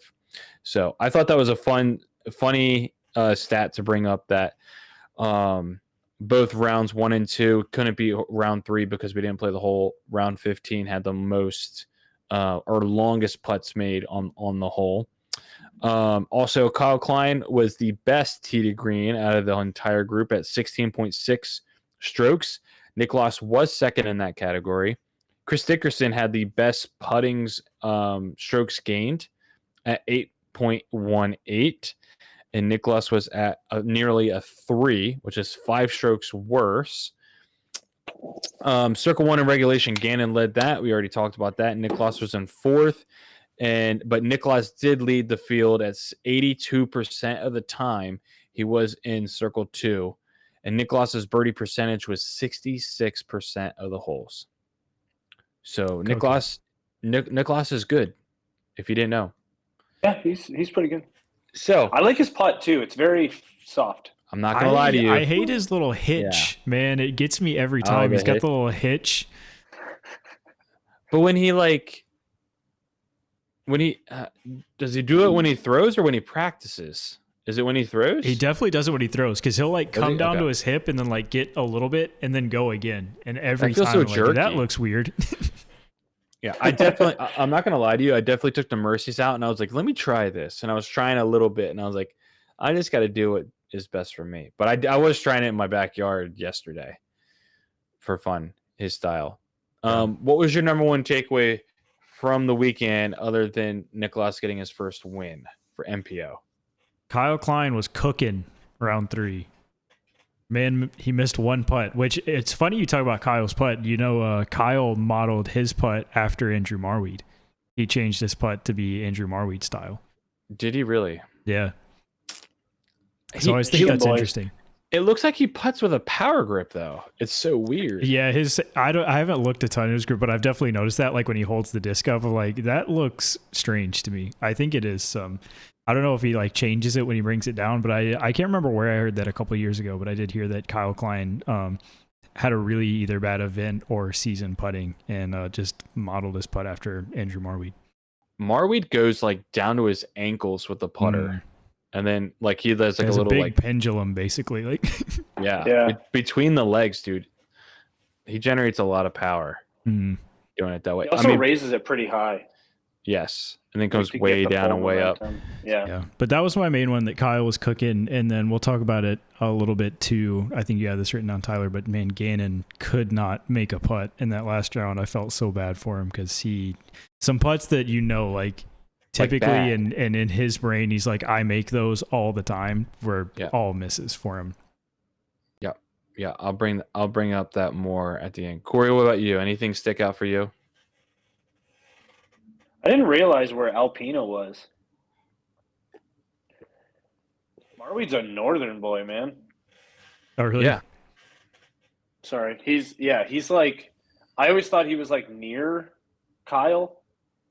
But if Kyle, I think it's this way. Oh, yeah. That's Kyle's like there. over here. Marweed's like way in the boonies up here. It's kind of crazy. I just really like the course. Yeah. I think a lot of people went crazy at that course. And it's very fun. Yeah. Yeah. I thought it was interesting how the scores got to be so low at one point. But I felt like there was some like high risk, high reward like holes. And I saw the wooded holes and I was like, dude, those wooded holes are hard. Rathbun. That's your moment? Yeah, watching a non-sponsored player just demolish. Yeah. He didn't win, but he was up there. Yeah, he did play. 1074 round 1. Yeah. The heater. Yeah. I think he was leading in a lot of categories round 1. Mm-hmm. And just being able to see someone that's usually not on the spotlight. I wonder, I'm curious what he's throwing, because like I feel like it looks like he has a good amount of like orbit or like kind of latitude-y looking disc. There's a lot still, of Innova. But there is a lot of Innova. Really? I saw Firebird and Destroyer. Those are the two that I saw when he was throwing. Yeah. Yep. So I'm not quite because I understand where people say like, I know you guys are live coverage people, so but I understand where people say like Jomez shouldn't be like free advertising what disc the player is throwing. But at the same time, I don't care. 2, I'm curious. Yeah. I want to know like, hey, what the heck was that? No, I hate that they do that on live too. I think I genuinely think the only people that have pushed for that to be a thing is like the fact that a manufacturer sponsors the event, right? And I think that's where it comes into play. It's like we're literally paying money for this event to be broadcast and we're highlighting other manufacturers' products on it. But at the same time, they have it all over their shirt. Like the player is sponsored by this brand. Like they're going to wear it on their back. Yeah. They're going to be throwing the disc. Most people that are in a disc golf know what disc it is or want to know what disc it is. So I feel like I think that's one of those things that'll go away with time when we're not so reliant on manufacturers providing the money for the event. Yeah. I like that you can. Oh my God, they threw a mid on that hole. Yeah. I'd be throwing a freaking 10 speed or something like that. But now I get to know it's not only is it an in of a disc, it's a mid range, it's this stability. Yeah. Yeah. There's I like it. There's a lot of things that I could take away from this. I want to start off by saying that Calvin Heimberg is still really good at disc golf. He parked 25% of the holes with never throwing a single forehand shot, and he had a putt from circle 2 that seemed pretty reasonable that he can make to tie at 26 under. And you could see on the last hole, I believe, him not having a forehand really hurt him because he tried to do these like really force over Annie shots, and it just wasn't working out for him because you could tell he wasn't used to it. So I feel like Calvin has an underrated forehand too. Sorry to interrupt, but I just feel like in general, like Calvin's forehand is, I feel like better than a lot of people give him credit for. Very much. Oh yeah. I think his forehand is really good. So I think Calvin is still really good at disc golf without playing with a forehand, which is really, really good. And I am so excited that Andrew Marweed is starting to be good at disc golf again. Like on the pro. I love Marweed. I think he's like, he doesn't have the greatest like outgoing, or I don't know how to say this. I think he looks like a teddy bear. Yeah. Yeah, I would agree. There's something about his face that just screams he's a teddy bear. Yeah. And he's actually like really funny, but he just seems like a chill, like nonchalant very low-key dude. Yeah.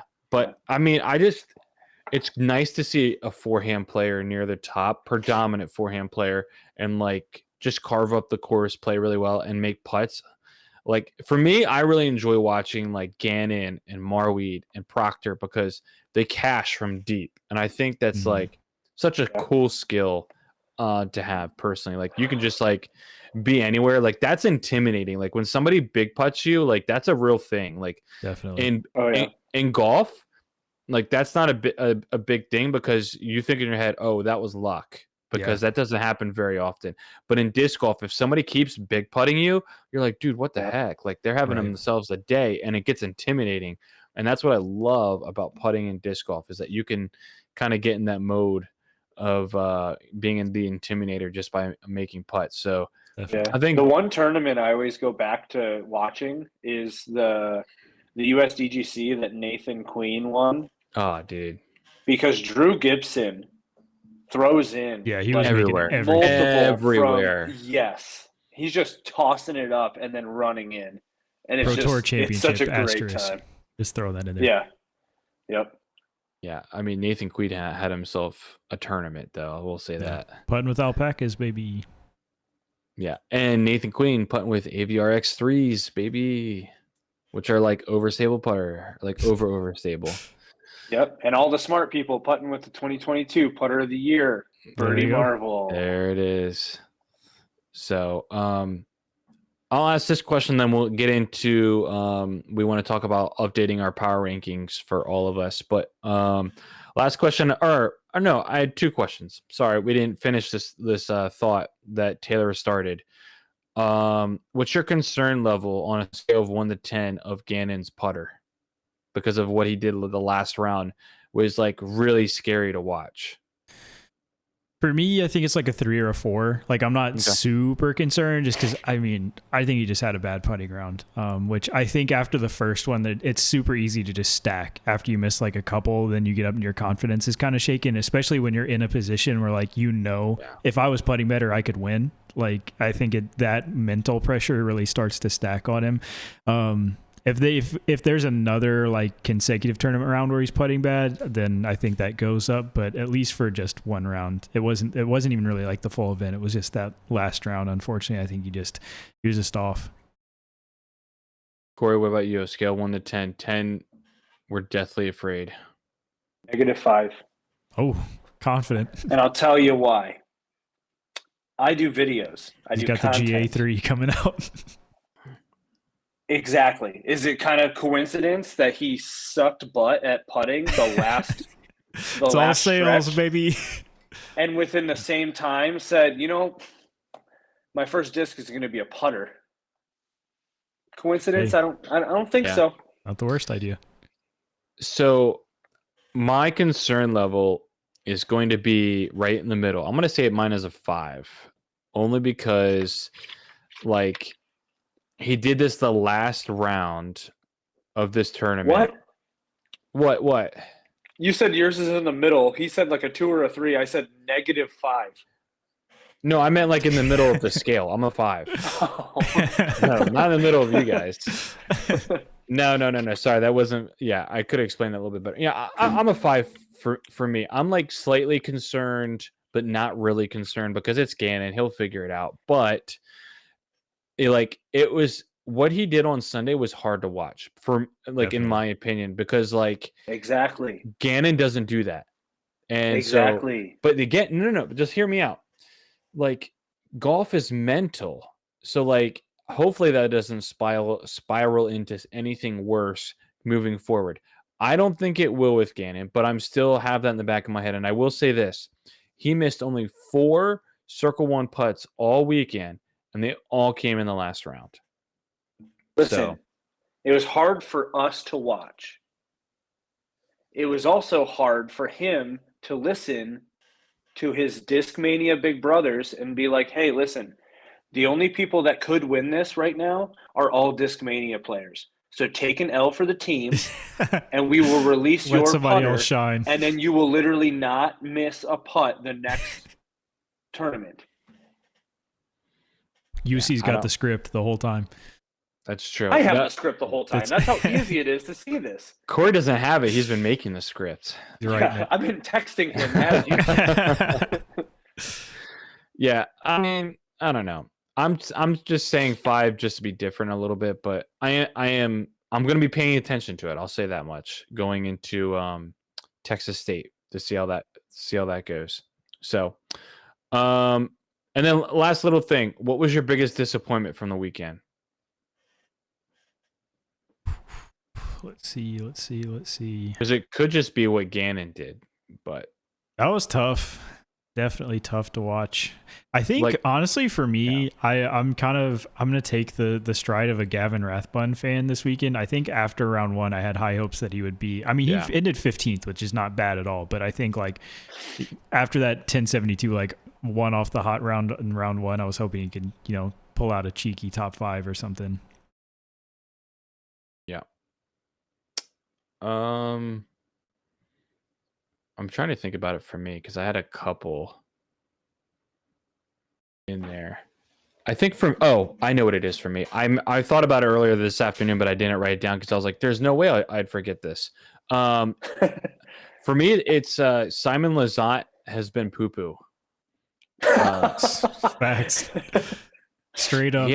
Yeah, he hasn't been good.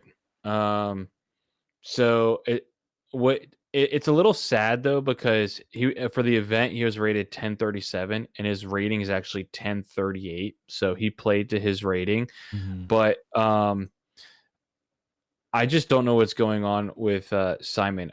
Maybe he started off way too hot last year, but I don't know what's going on. That's all I'm going to say. I hope he starts playing better. He's actually not going OB as much as what other people think he might. He's actually playing smart golf for the most part, but it seems like he's off.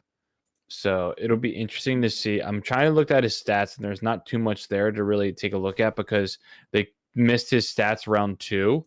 So there's really not too much to look at stat-wise. But anyways, I'm concerned about Simon. That's my biggest disappointment so far this season. Yeah. I would say the fact that I watch a lot of the practice rounds and I see how well they do when they just don't care. Yeah. I'm disappointed in like Goose and Ezra and everyone else that just looks like they can crush it. And then I don't know if it's nerves. I don't know if it's mental. I don't know if it's just the amount of trees or the amount of OB that they removed. I don't know. Yeah, it is tough to do well on tour, man. I was looking for Aaron Gossage. I mean, he shot almost 1040. He's in 16th place. Yeah. There's two things I want to bring up in the chat. Jesse was saying Matteo disappointed him.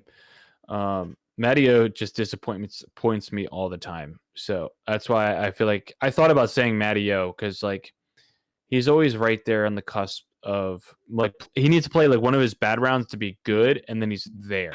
Yeah, and that just doesn't happen. And then Scott said, "Paul, I don't want to talk about it, man. Bring it up right now, Scott." Yeah, Paul Macbeth, not good. But what's crazy is that I think he was like one of the top rated in fairways. They led the field, like for the field right? fairways. Yeah, 89% with Corey Ellis. That's what I saw earlier. But his scrambling is apparently not good. So maybe he's just like really rusty. But he says this is his mistake. I'm going to say this real quick. He said he's going to go Mamba year this year. And he hasn't even broken the top 20, I don't think. He meant he's going to place 24th. Not that it's... He's legally not allowed to go Mamba because that's an in of a disc. It's also true. Maybe Facts. what if like Paul next year just leaves his Discraft contract and goes back to Innova, and that's the revitalization. That would break the internet, or break disc golf internet. We should say. We always say it breaks the internet, but it breaks disc golf internet. This is the biggest thing I've seen with Paul. Real quick, I'll throw it out there, and then you keep going. 6% from circle 2 putting. I was just gonna say. I mean, still Paul shot 1033. And it's like he's like nowhere to be found on the leaderboard. That's crazy to me, man. You have to play so well. Jesse said he's warming up baby bottles at 3 a.m. Give him a break. Facts. Yeah, that's funny. I don't know. I feel like with him and Paige, I feel like there's a level of not fully ready yet, like injury wise. Like I feel like if it was a bigger sport, if they weren't the presence that they are, I feel like they'd take more time off. Like, how much longer can Paul Macbeth go with not being a top 10 player before people just start ignoring him and he doesn't become like totally notable in the sport? I don't think. I think he'll have it forever. I think if it wasn't for the fact that he has his name on every Discraft disc, I don't think people that start now would even care about Paul Macbeth. Yeah. Yeah. Sorry, I was expecting you to talk a little bit more because I'm trying to message Matt and say, Matt, I'm still waiting. I can talk more. It's just what is going on outside of this hotel? Yeah, I don't know. I feel like I'm kind of the opposite of Corey. I feel, and maybe it's less the demographic. I just feel like Paul could never win again, or never. Paul could be done tomorrow, and I feel like we'll still talk about him all the time. We would, but I'm saying like brand new people. Yeah. If it wasn't for the fact that the PM line is like huge for Discraft, no one would look at Paul Macbeth and be like, that guy's the goat. Yeah, but he's winning worlds this year, don't worry.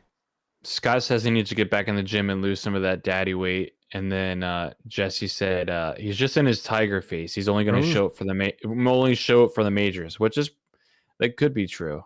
Bro's got to get rid of the mustache first, man. Yeah, stash has got to go. That I'm ain't not it. about it. How long did Tiger have of a conquering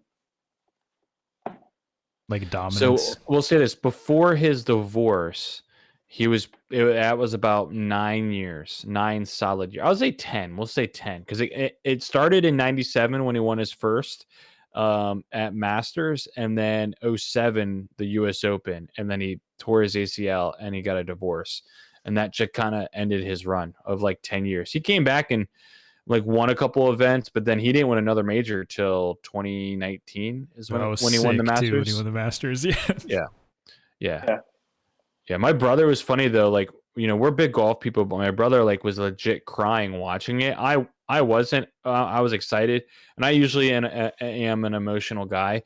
I was just happy, but I was like, asked my brother, like, no offense, like, why are you crying? He was like, I never got a chance to watch Tiger win, and I never thought I would. So yeah, it was. So does that mean that Paul Macbeth has to get a divorce to be good again? Hey, now we're cooking. I'm not. Now we're cooking. Don't clip that because No, if we're clipping the Glizzy, we're clipping that. Discraft is right down the street from me. I don't want to have a hit on me. There's a theory. Bob Julio shows up to your house. Like, listen, dude, he's got a really nice car. I would know. Imagine. I would see him coming from a mile away. Yeah. He's got one of those bright blue Corvettes. Who does? Bob. Oh, does he? Yeah. I was gonna Got say, that you ever seen frisbee them, money, man. you ever seen the McLaren show up in front of that place? Yeah. That would be awesome. I think it's so funny how he has a McLaren. But anyways, all right, let's wrap up this episode by giving our, I guess maybe you could call it not even quarter, but like a fifth of the way through the season, power rankings 1 through 10 according to what we've seen so far. Sorry, I just saw Jesse's comment saying divorce Paul Macbeth would be a force. I have a take that's a take that's too unhinged for the recording, but I'll say it when we stop. All right, good. I can't wait. That's your bait to come to the live stream instead Yeah. of listening wherever you're listening. Yeah, exactly. All right, so this is our updated top 10 right now. So, who would be your number one player in the world right now, according to what we've seen so far this season, Taylor? Anthony Barella. Wow, AB. Nice. No explanation. I was gonna say probably don't need one. So, Corey, what about you? Who would be yours? By Gannon. Any explanation or no? He's getting a new putter. Yep. There it is, locked in. That was exactly my world number one and my exact reasoning as well. He's gonna be just fine. He's playing really well with his new plastic. So Paul Macbeth got the Kratos and Gannon gets the crayon. There we go, baby. Also in the doubles round with Nicholas was telling him straight up, because they were talking about like headwind, and Nicholas just straight said Discmania's got the best headwind disc, which I've never heard someone say before on the pro side. So I thought that was very fascinating. That is interesting. Because I don't know. I just hearing that in Nicholas, that just caught me off guard. I was like, oh. Has he thrown anything else? Who? Gannon or Nicholas? Nicholas. Probably not. But maybe he probably has. He probably has. Is that the equivalent Prodigy. of? Is that the equivalent of this plastic just feels so good in the hand? The Lone Star. Yeah. What is premium? Is anybody a Nicholas Antela historian? Has he been with a company prior to Discmania? I actually don't know. I don't know. All I know is if you threw every single disc in this lineup, you'd bag at least one. Shut up with the Lone Star. Lone Star catching more strays. We haven't talked about them in a while either. Maybe that's good. That bad publicity is good publicity, so good for them. They got to come back into something. Can Instagram shut up and let me just go to the bottom of Nicholas Antela's page? I'm pretty sure Nicholas has been signed since he was like 16 years old. Yeah. So I don't think but I mean, pros have to pick up other people's disc and throw it just to see.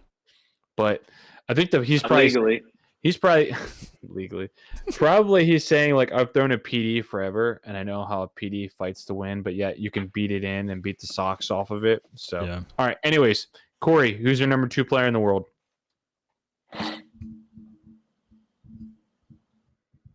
Kyle Klein. Wow.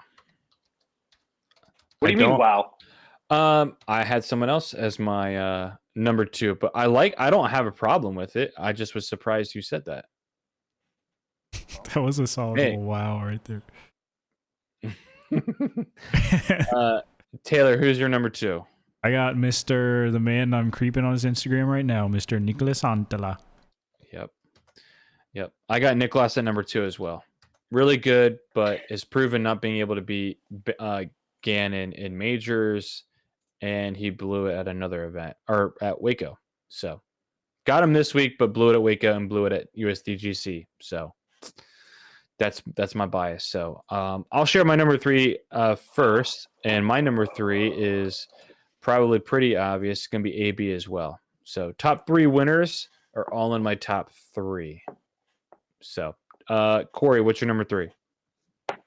Terry Miller. I'm just Terry. 2 L's. Yeah, 2 L's and Terry. 2 R's. Okay. It does look like Nicholas was wearing a Latitude 64 hat in 2017. He also looks like a child. Yeah, he And was a then- Yes, child. he is. On Team Discmania at the end of 2017. There you go.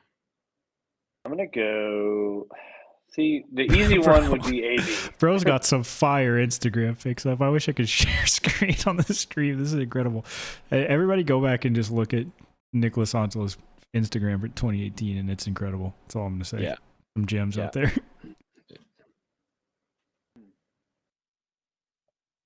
Yeah, I'll go AB. AB. Yeah. Taylor, who you got for number 3? Number 3, I have Gannon.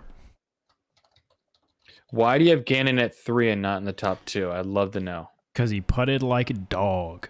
No, Wow. I'm just kidding. You guys are I feel not like listening to me. I feel like for like power rankings of potential, I feel like AB in my mind has potential to be better. Okay. If he puts it together. And why Nicholas over Gannon? Just recency bias? Definitely recency bias. 100%. Cool. I love that. Without All a right. doubt. I love it.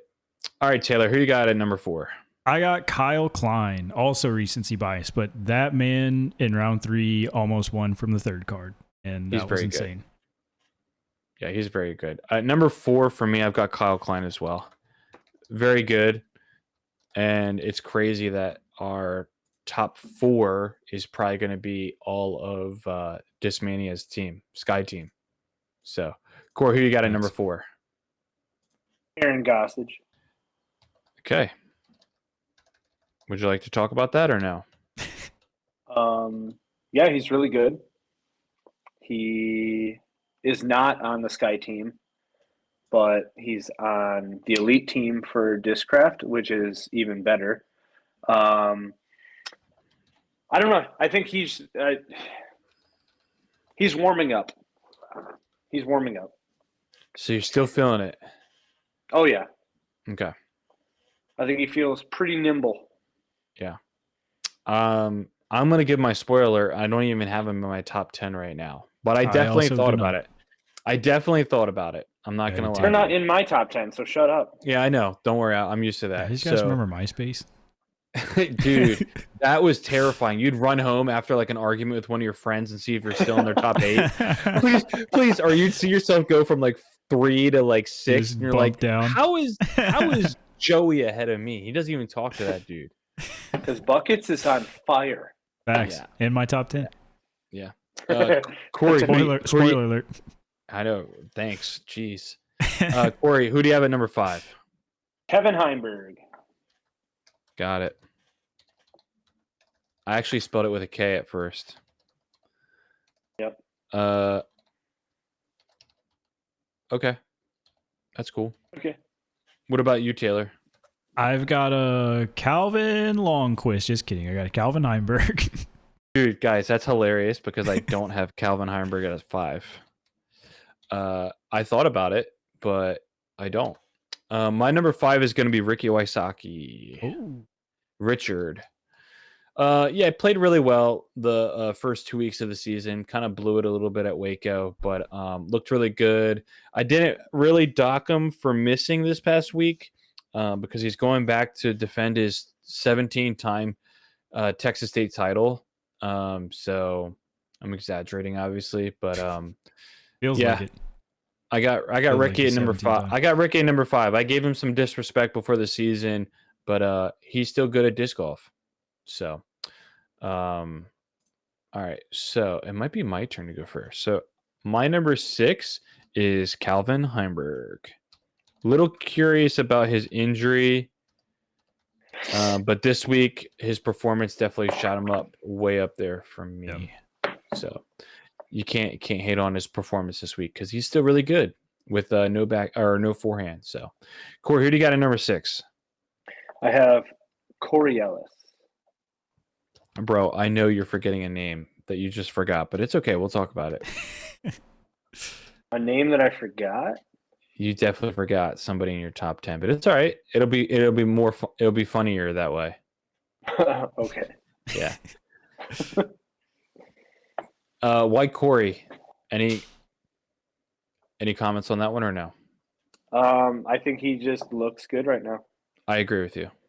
Yep. and I think he's secretly an angle master, and no one knows it because he doesn't really. Does he even have a forehand? Trying to think if No, I've he ever has seen him throw a forehand. I know don't he know has if a I've ever seen turnover. him. Yeah. I don't think he has a forehand, so he has to be. The avatar of backhand angles.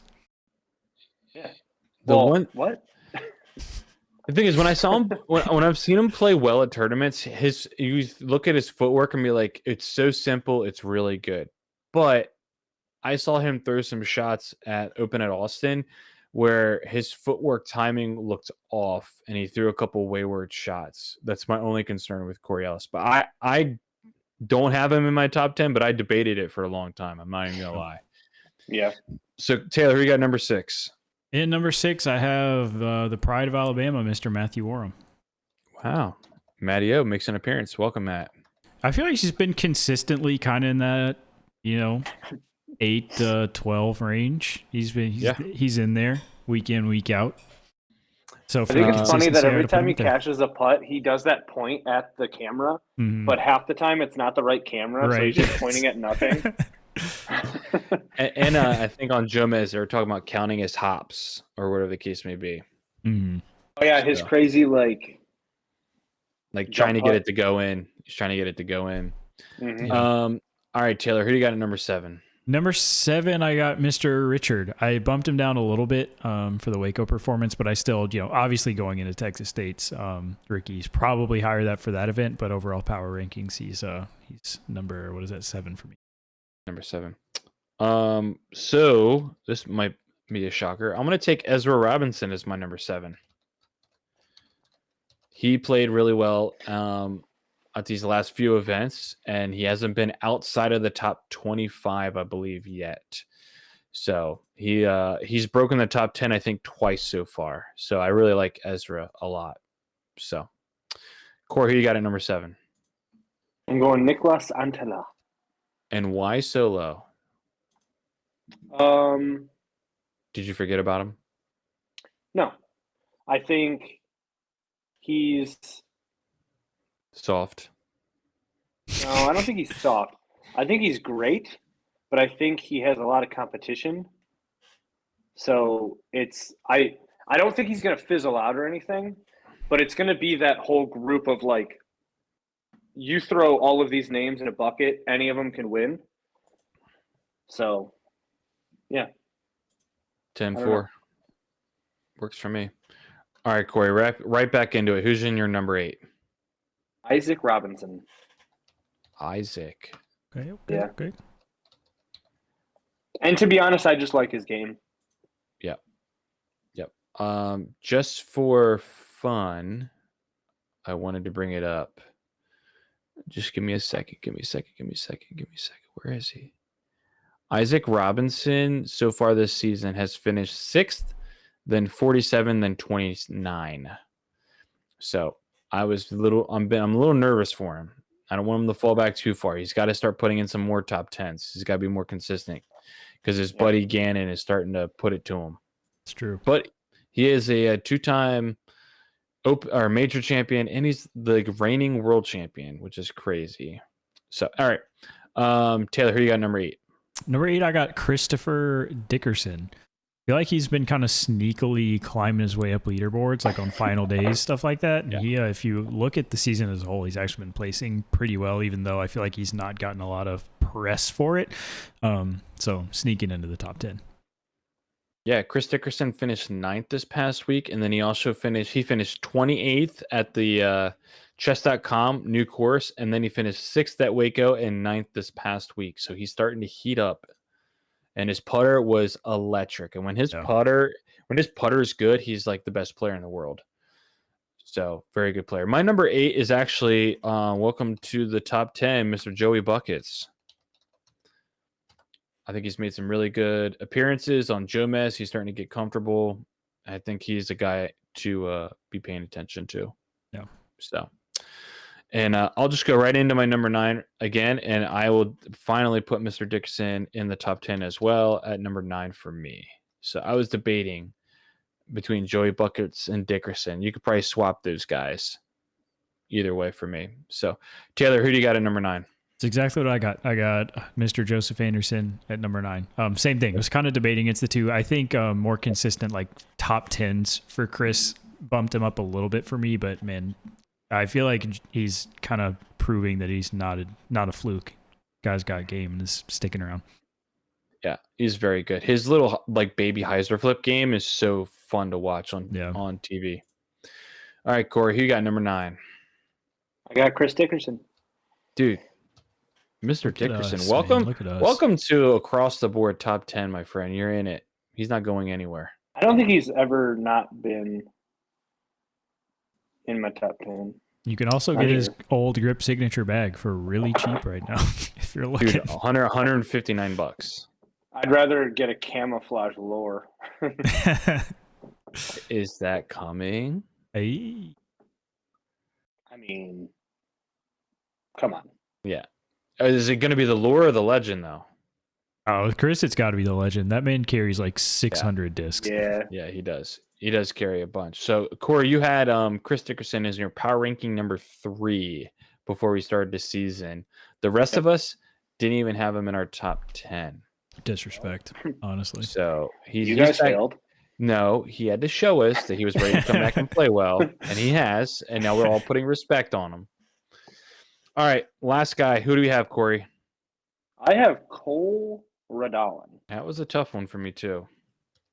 Because I think he's getting warm. It's springtime, you know. He's about to flower. He's gonna take some down. Yeah, I was gonna say he's about the Ursa. Yeah, so Cole Radalin finished. He is heating up. So he finished 26th at Chess, 15th at Waco, and 6th this week at Open at Austin. So yeah, he's due for the win at Texas State apparently. Yeah, it's what it's looking like. So all right, Taylor. Rick. Yeah, get out of here, Rick. What do you got, Taylor? What's your last one?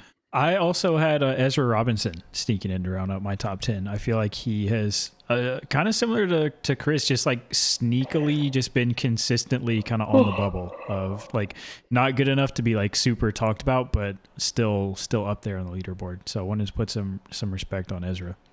Yeah, you and I have pretty similar lists, except you have Matty O in yours, and I'm not going to have Matty O because I'm putting Adam Hemes in my top 10.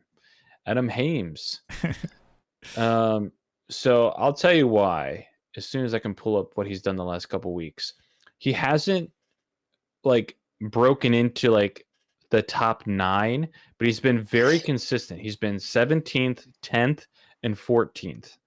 So he's been very consistent around that top 10, a little bit more consistent than some other guys that I was really considering to put in my top 10. So I said, what the heck? He's been super consistent. I'll put him in my top 10 for now. We'll see where he goes. Yeah. So Corey's got from 1 to 10, Corey's got Gannon, Kyle Klein, AB, Goose, Calvin Heimberg, Corey Ellis, Niklas, Isaac, Dickerson, and Radalin. Taylor has got AB, Niklas, Gannon, Kyle Klein, Calvin. That's a tongue twister. Matteo, Richard, Chris Dickerson, Joey Buckets, Ezra Robinson, and I've got Gannon, Niklas, AB, Kyle Klein, Ricky, Calvin, Ezra, Joey Buckets, Chris Dickerson, and Adam Hemes. Yeah, wow, ours are really close. Yeah, you and I have pretty close one. I don't know. The only big difference is I got Gannon at 1 and you have Gannon at 3, and I've got AB at 3 and you've got AB at 1. Which I think that top 3 right now, he was like super close. Yeah. Yeah. Which you and I have no differences across the board more than one spot except for Matteo. Yeah. And Ezra Robinson, I have him at 7, you have him at 10. Yeah. So, but I think we all have. Corey is the only one that has different top 3 than us. He's got Kyle Klein in there, which I don't hate that at all. I think Kyle Klein Go ahead. I think it's kind of funny that Kyle Klein started popping off as soon as everyone's like, oh, Gannon's the new the new face of Discmania, and Kyle's like, no. Put some respect on it real quick. Yeah. Yeah. When Kyle Klein won, no, when Kyle Klein lost the week before he won, wasn't that him? Didn't he do that in 22 or something like that? Because he won Idlewild for his first one, right? I think so. Yeah. Or something. Right. He had lost the week before. Oh, he lost to Eagle at D-Glow. Oh, The yeah. With his with the shirt. Yeah. The shirt. Yeah. And when I watched Kyle play that performance, I became a fan, and I'm like, this dude is really, really good. So I had a really good feeling about him then. I have regional bias. Yeah. But you know what? Like, excuse me, like Foundation, they put like no like respect on Kyle Klein's name. They think Kyle Klein's like 28 and like not as of last year. Thought he was like old and just like like an average dude. I'm like, that guy is still really young. 22. Yeah. Yeah. I mean, it's like Nicholas at 23, and then it's Kyle Klein at 22, and then it's Gannon at what, 19? God, yeah. Discmania can keep them locked up, man. Like, I mean, I'm saying I'm not interested in this now. Give them like 2 or 3 years with that trio. That's terrifying. Like, so well, in 2 or 3 years, all 3 of those guys are going to MVP. So that's it's kind of just how it works. Over under 4 majors for those 3 players in the next 2 years Combined? Yeah, combined for all 3 of them. Yeah, over. It's kind of what I'm thinking too. Well, are you gonna go? Is you're saying 3-5 or 4-5? I was gonna say, you thinking 3.5? Do you want to say the line's 3.5 or the line is a solid 4? So let's say 3.5. Okay, so 3.5. Over. I'll go under. I think the competition's too hard to do it. 2 years, 2 years, which means there's 8 possible events. You have 3 players to get 4. Half of them. Yeah. Half of them. I don't think it's gonna happen. But I think that's a really good thought, though, Taylor. Because I think they could, but I don't think so. I think they'll get 2. I just think about like how good Nicholas and Kyle both are at USDGC. Like, so good. Obviously, only 2 of those 8, but they've dominated, and Gannon too. I mean, dominated. He that won event. it. Yeah. Oh, and all 3 of the people that we just said. Yeah, I mean, Nicholas could be the one that has as a major champion and not Gannon. But Gannon had to decide to like go off and be like unhuman. I mean, Nicholas texted me the other day. He was like, "I'm going Grand Slam." I believe it. So, yeah, me could do it. I mean, that putt that Gannon had on like hole like 15, where it's like the elevated basket, and he was putting down the hill. Most disgusting putt, I think. In my opinion, that's probably one of the most disgusting putts I've ever seen, because if he misses at his speed, it's like way gone, and like tournament's over. Yeah. So I mean that was like a 50-footer. So you must not have seen that putt I did off my garage roof. No, I missed it. Or he threw it behind himself. Amazing. That's a pretty good Instagram reel. Yeah, that's a good one. Yeah, I like that one a lot. So, well, all right, guys. Thank you so much for watching. Oh, points update. Yeah, we do have a points update. I'm sorry. I was about to cut us off. I completely forgot about it till like just now. So the points update, I updated it. So let me look. So the biggest thing is that Matt is officially on the board. Matt got himself 1 point for Kyle Klein. Almost got 3 points for the win, maybe. Corey is consistent and picked himself another 3 points for Nicholas, which is going to put Corey in the lead at 6 points. I got a big O for this week. I'm sorry. Yeah, I did get a big O for this week. Gannon would have been my closest, and he just missed the top 3 again. And then you're getting kind of wrecked by those, honestly, of people like just outside the podium. Week 1, it was 4, 5, 6. And then Taylor, you picked up no points this week as well. So Taylor and I stay. Oh, Austin Turner. I'm sorry, my guy. Yeah, you're good. That's right.